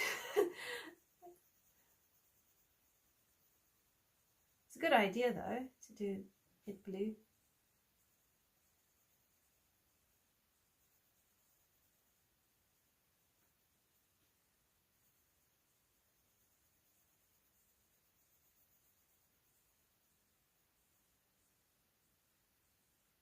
And then his trousers or pants will be blue.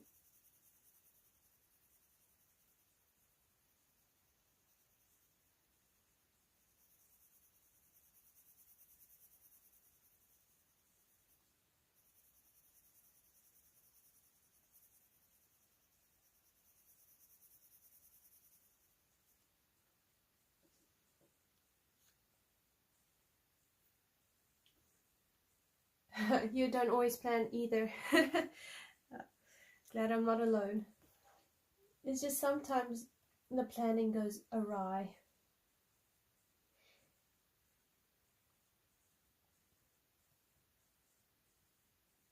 I suppose you could have a blue beanie.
Alright, so then dark indigo.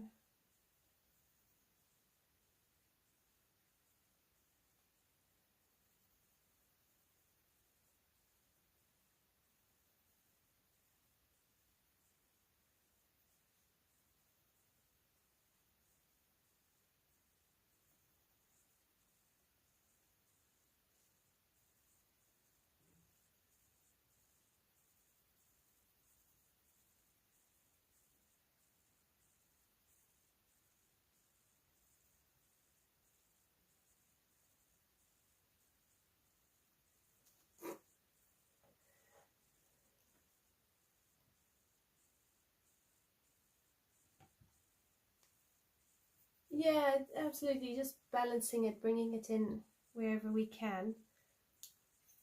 Thank you, Kenny.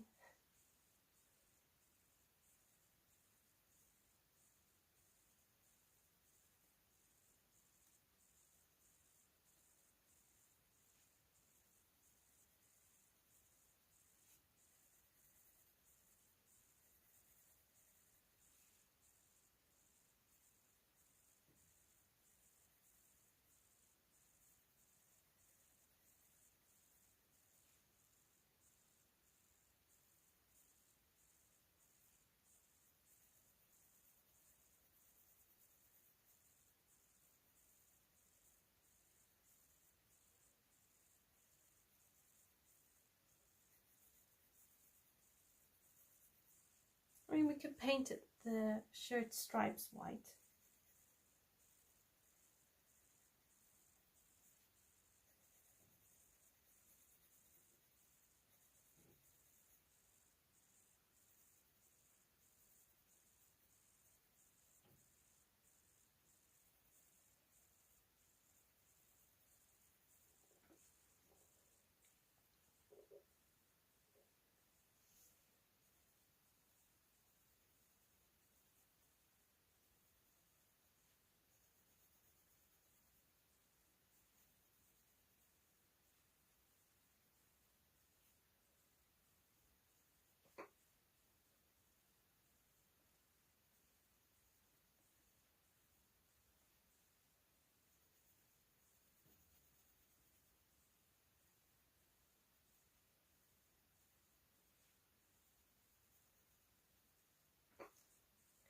Alright, so then I'll blend it out with this light blue, this like cloud blue or powder blue.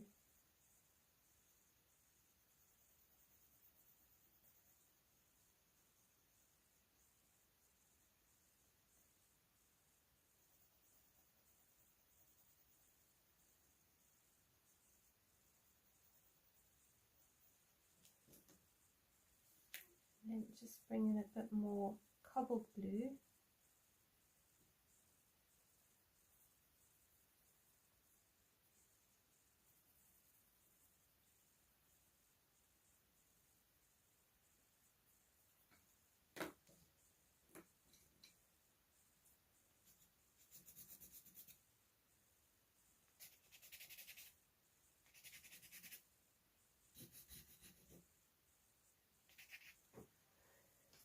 Right, and then I'm going to blend it out with a blending pencil.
I think in here we need a little bit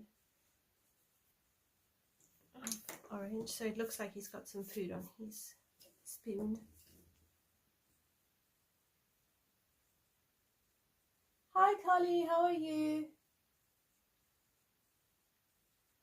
Thanks for passing through.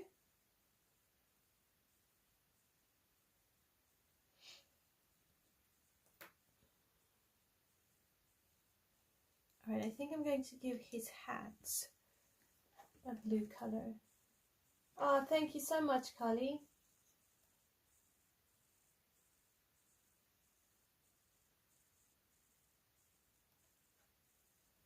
Okay, so here we'll do white spots or white triangles.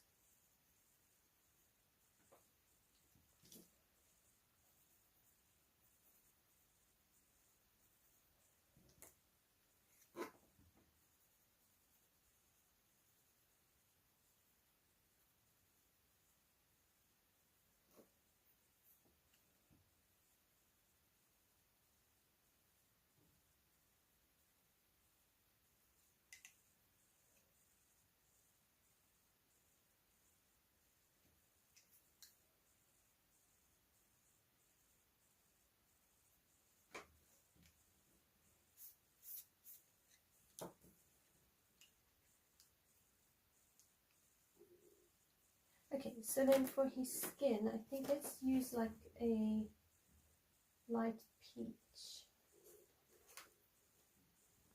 So if we come here with a light peach, I don't think their skin's going to have an awful lot of shading. It's quite small.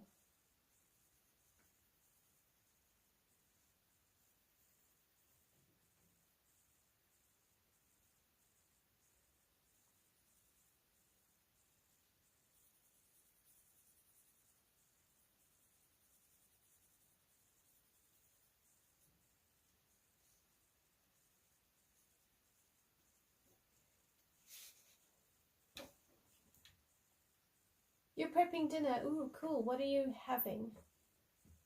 What's for dinner? Okay, so going to get some light umber, but I'm going to make sure my pencil's really sharp because I'm going to be using just a little bit.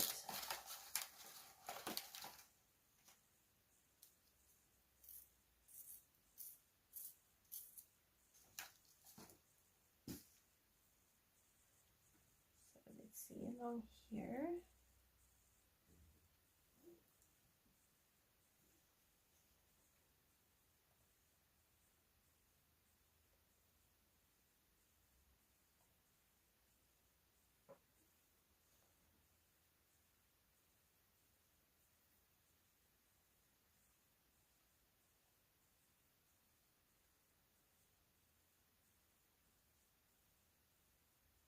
Give them little noses like this.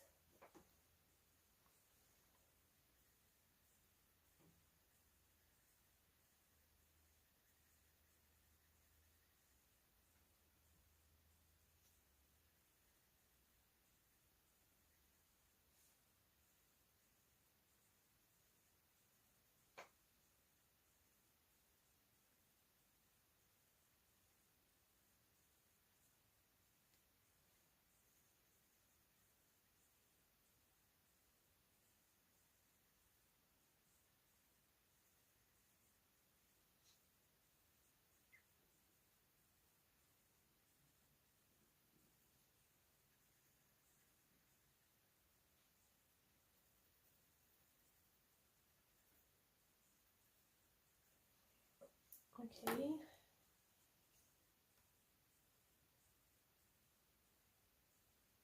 Oh, thank you, Kenny. Yeah, the blue coming down, I think, just balances it so it doesn't look like an eyesore.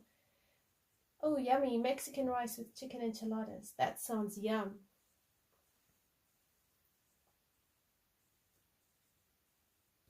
Alright, so here I want a bit of sienna brown. And then I think I'll blend it out again.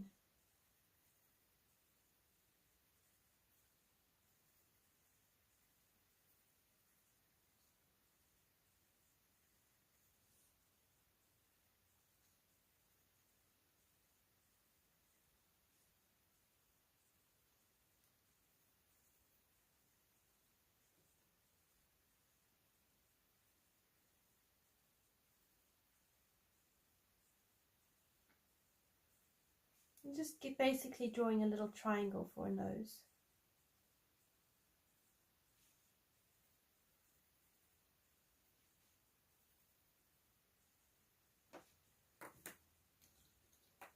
And then I'll bring in a little bit of peach.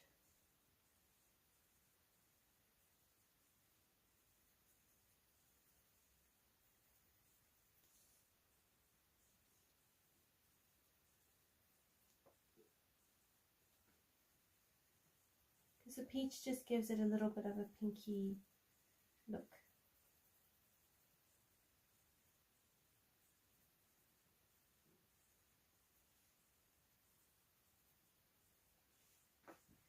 And then the light peach.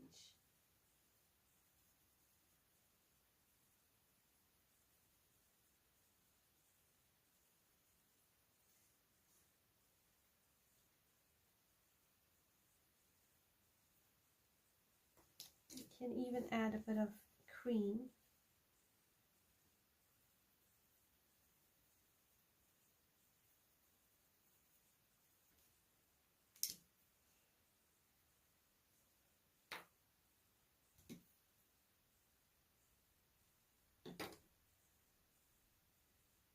And if it's too dark, you can even go over it with a white pencil and it will knock it right back.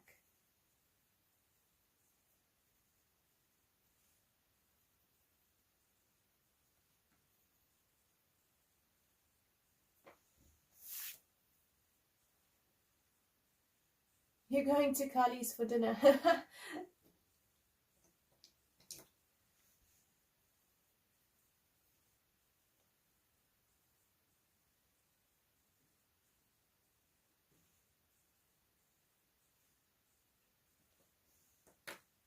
Okay, then some henna in the mouth.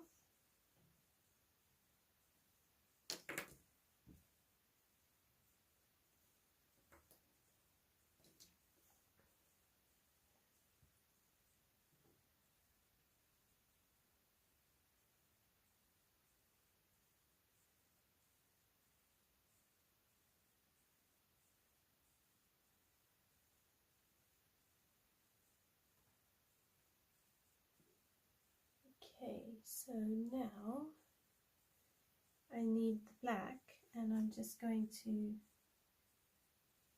paint back their mouths.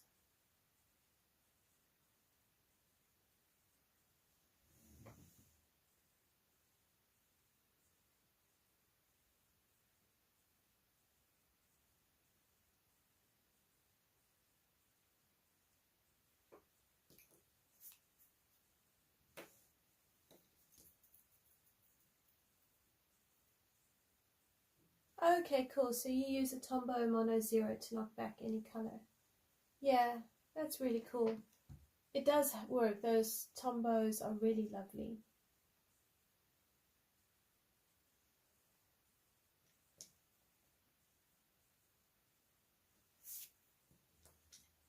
Okay, so then their hair. We can use some Goldenrod.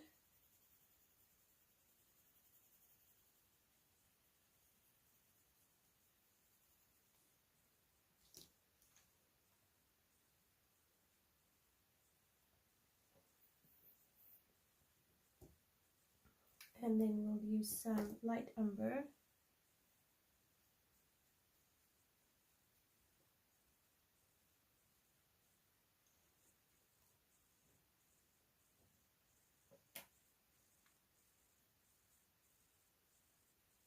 Always going in the direction of the hair.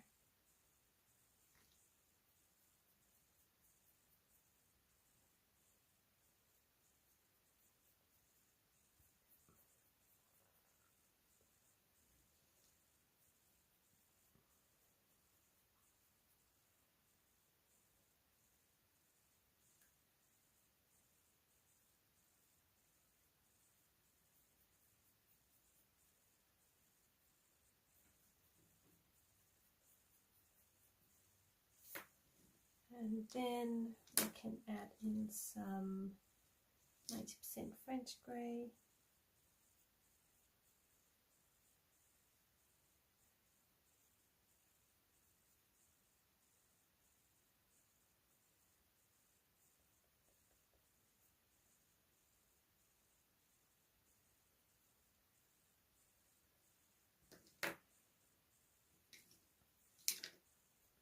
Some dark brown.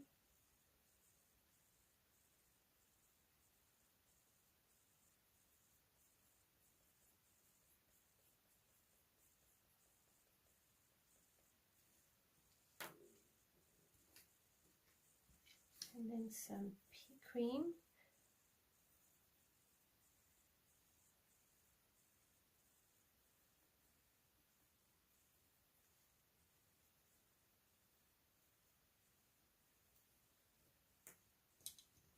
And a bit more goldenrod.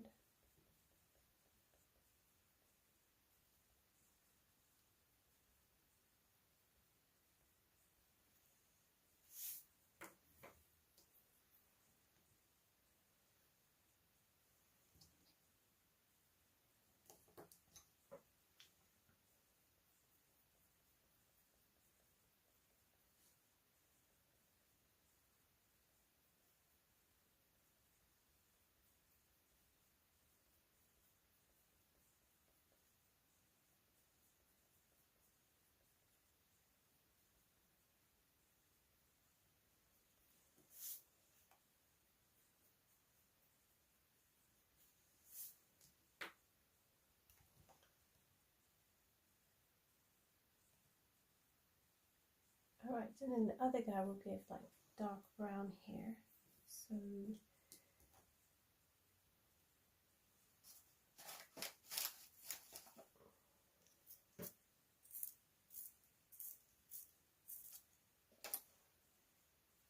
put it along here.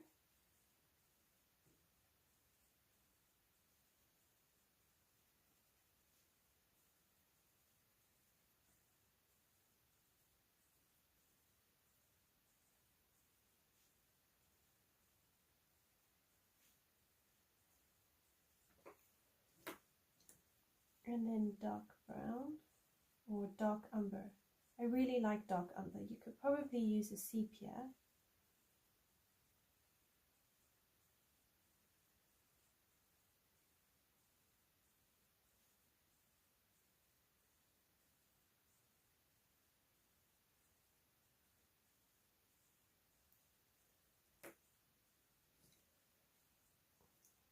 Light umber.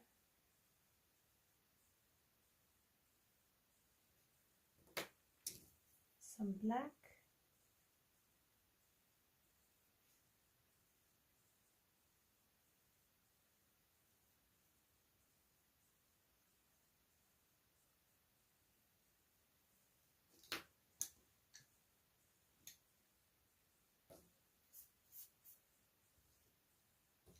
And I do like the seashell pink as a blender. It really works nicely. Put a bit of it in, and then we could go over it with like a cream.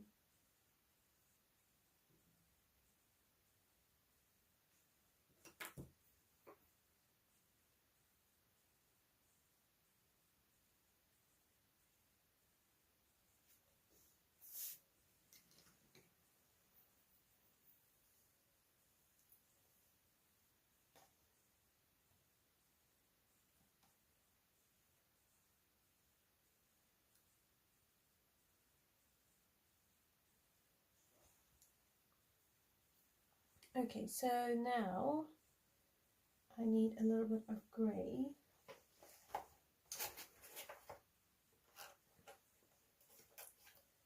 So a 50% French grey just along here, because I'm using a bit of white.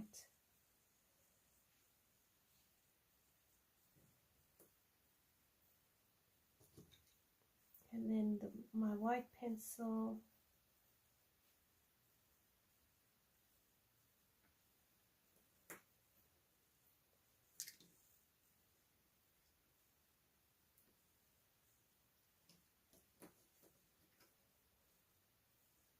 So these are mushrooms down here.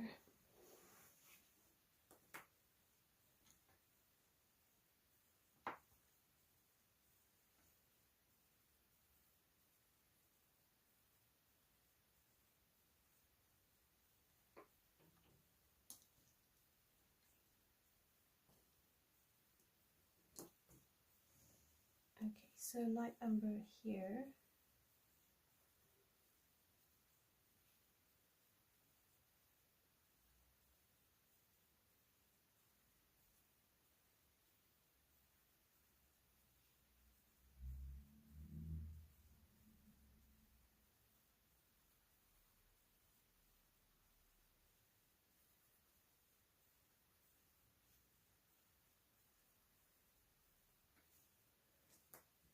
And in the stalks we can add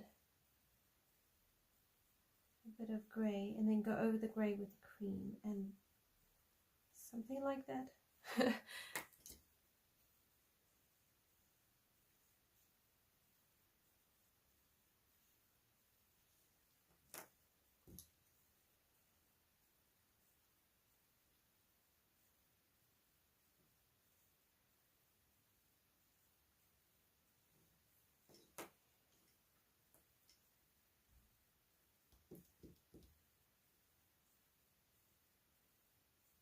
Okay, some green ochre in here.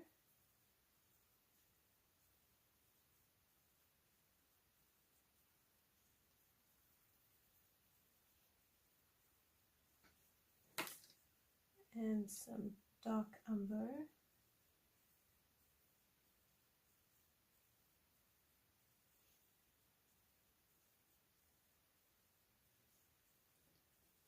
And then I'm going to blend that out with my cream pencil.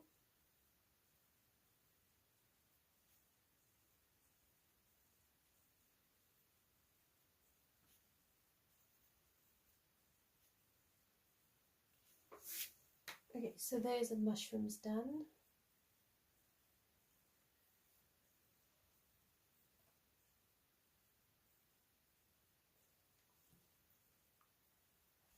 Okay, so here, so you have the dark umber.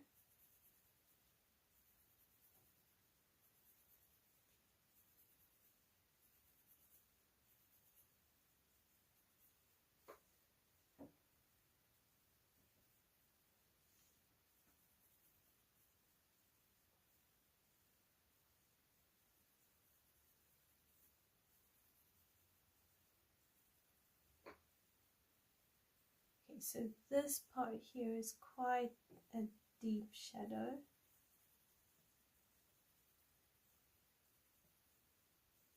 Okay, and then got quite a deep shadow coming up here.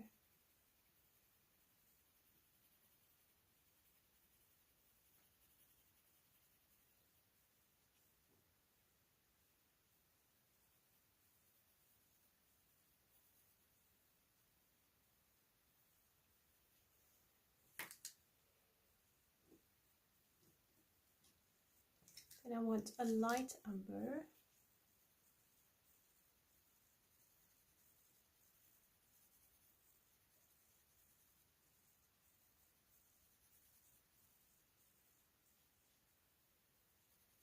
And you could add extra lines in here if you wanted to, and you could do like a wicker basket effect.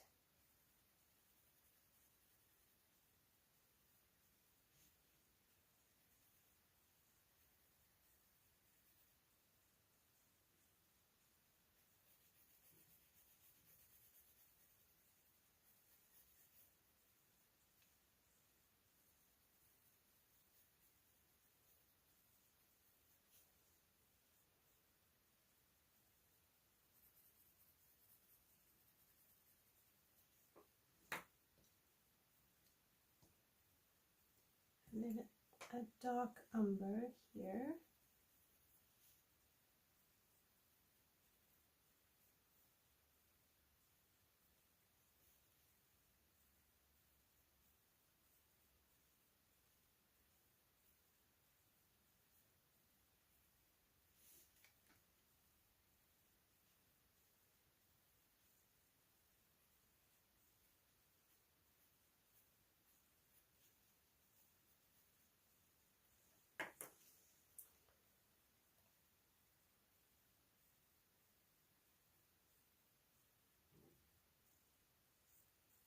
Are you near Peterborough? Who's near Peterborough?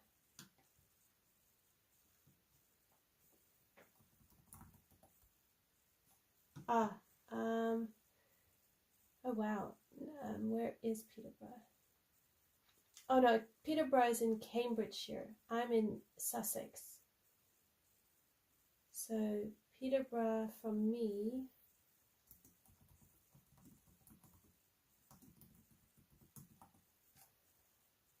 is 2 hours 40 minutes away, roughly.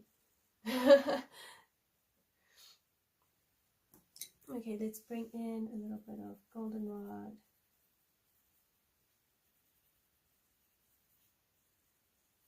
I'd love to actually go up to Cambridge. I haven't been there yet. Maybe one day. We know of some homeschool communities in Peterborough. Well, not Peterborough, Cambridge.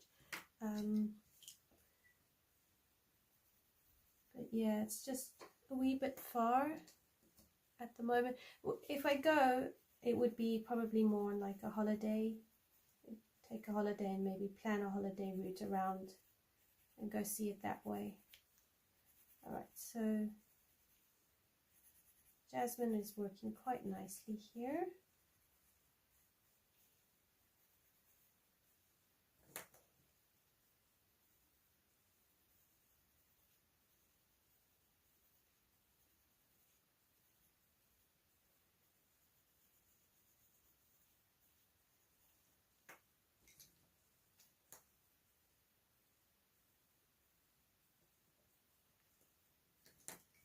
So more light umber.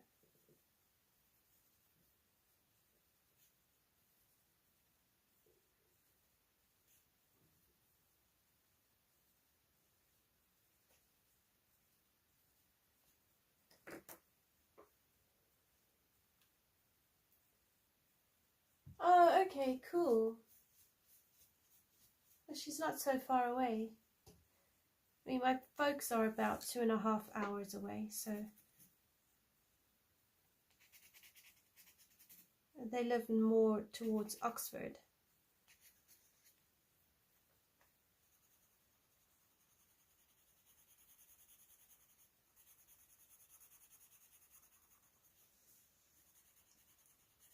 I've heard Cambridge is really beautiful. I had a friend who studied in Cambridge.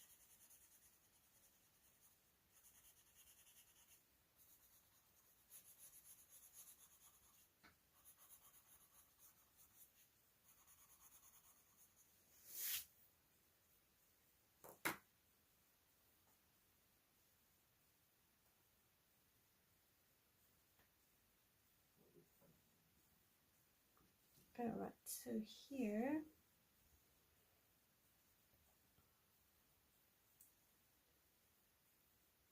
this is the henna.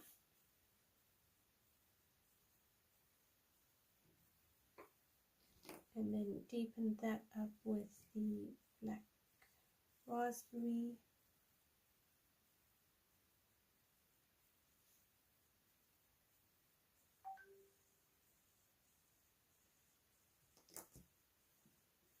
And do cream.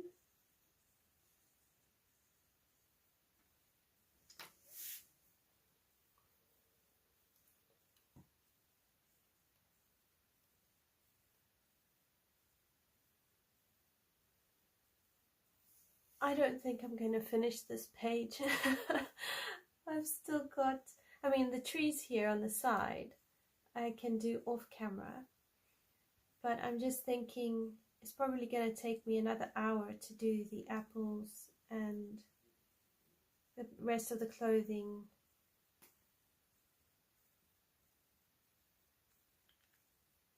So I'm not too sure what to do.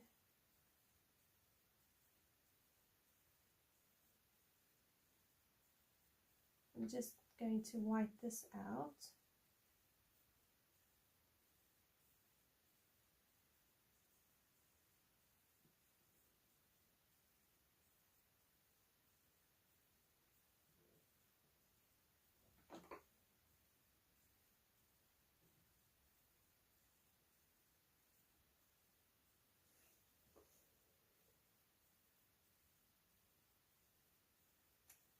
Thank you.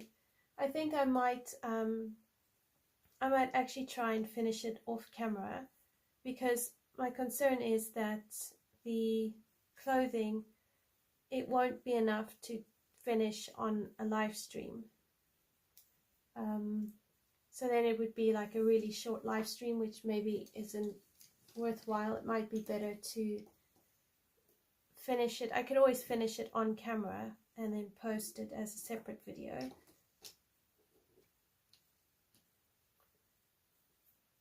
But yeah, I'll zoom out so you can see, and then so that's what it looks like. So it's really not much left. It's just the flags, the clothing, and then the apples. Thank you so much for joining me. I really appreciate it. I will finish the page off camera and we can start a new page on camera next week, Monday. Thanks, Kenny, for joining. I really appreciate it. All right, everyone, I'm going to call it a night, and I hope to see you next week, Monday at 8 p.m. London time. Probably color a winter page and start getting into the whole winter coloring, Christmas coloring, and that sort of things. Thanks, Carly. See you soon. Have a good week. All right, everyone, take care. Hope you have a really good week, and I will see you next week. Bye for now.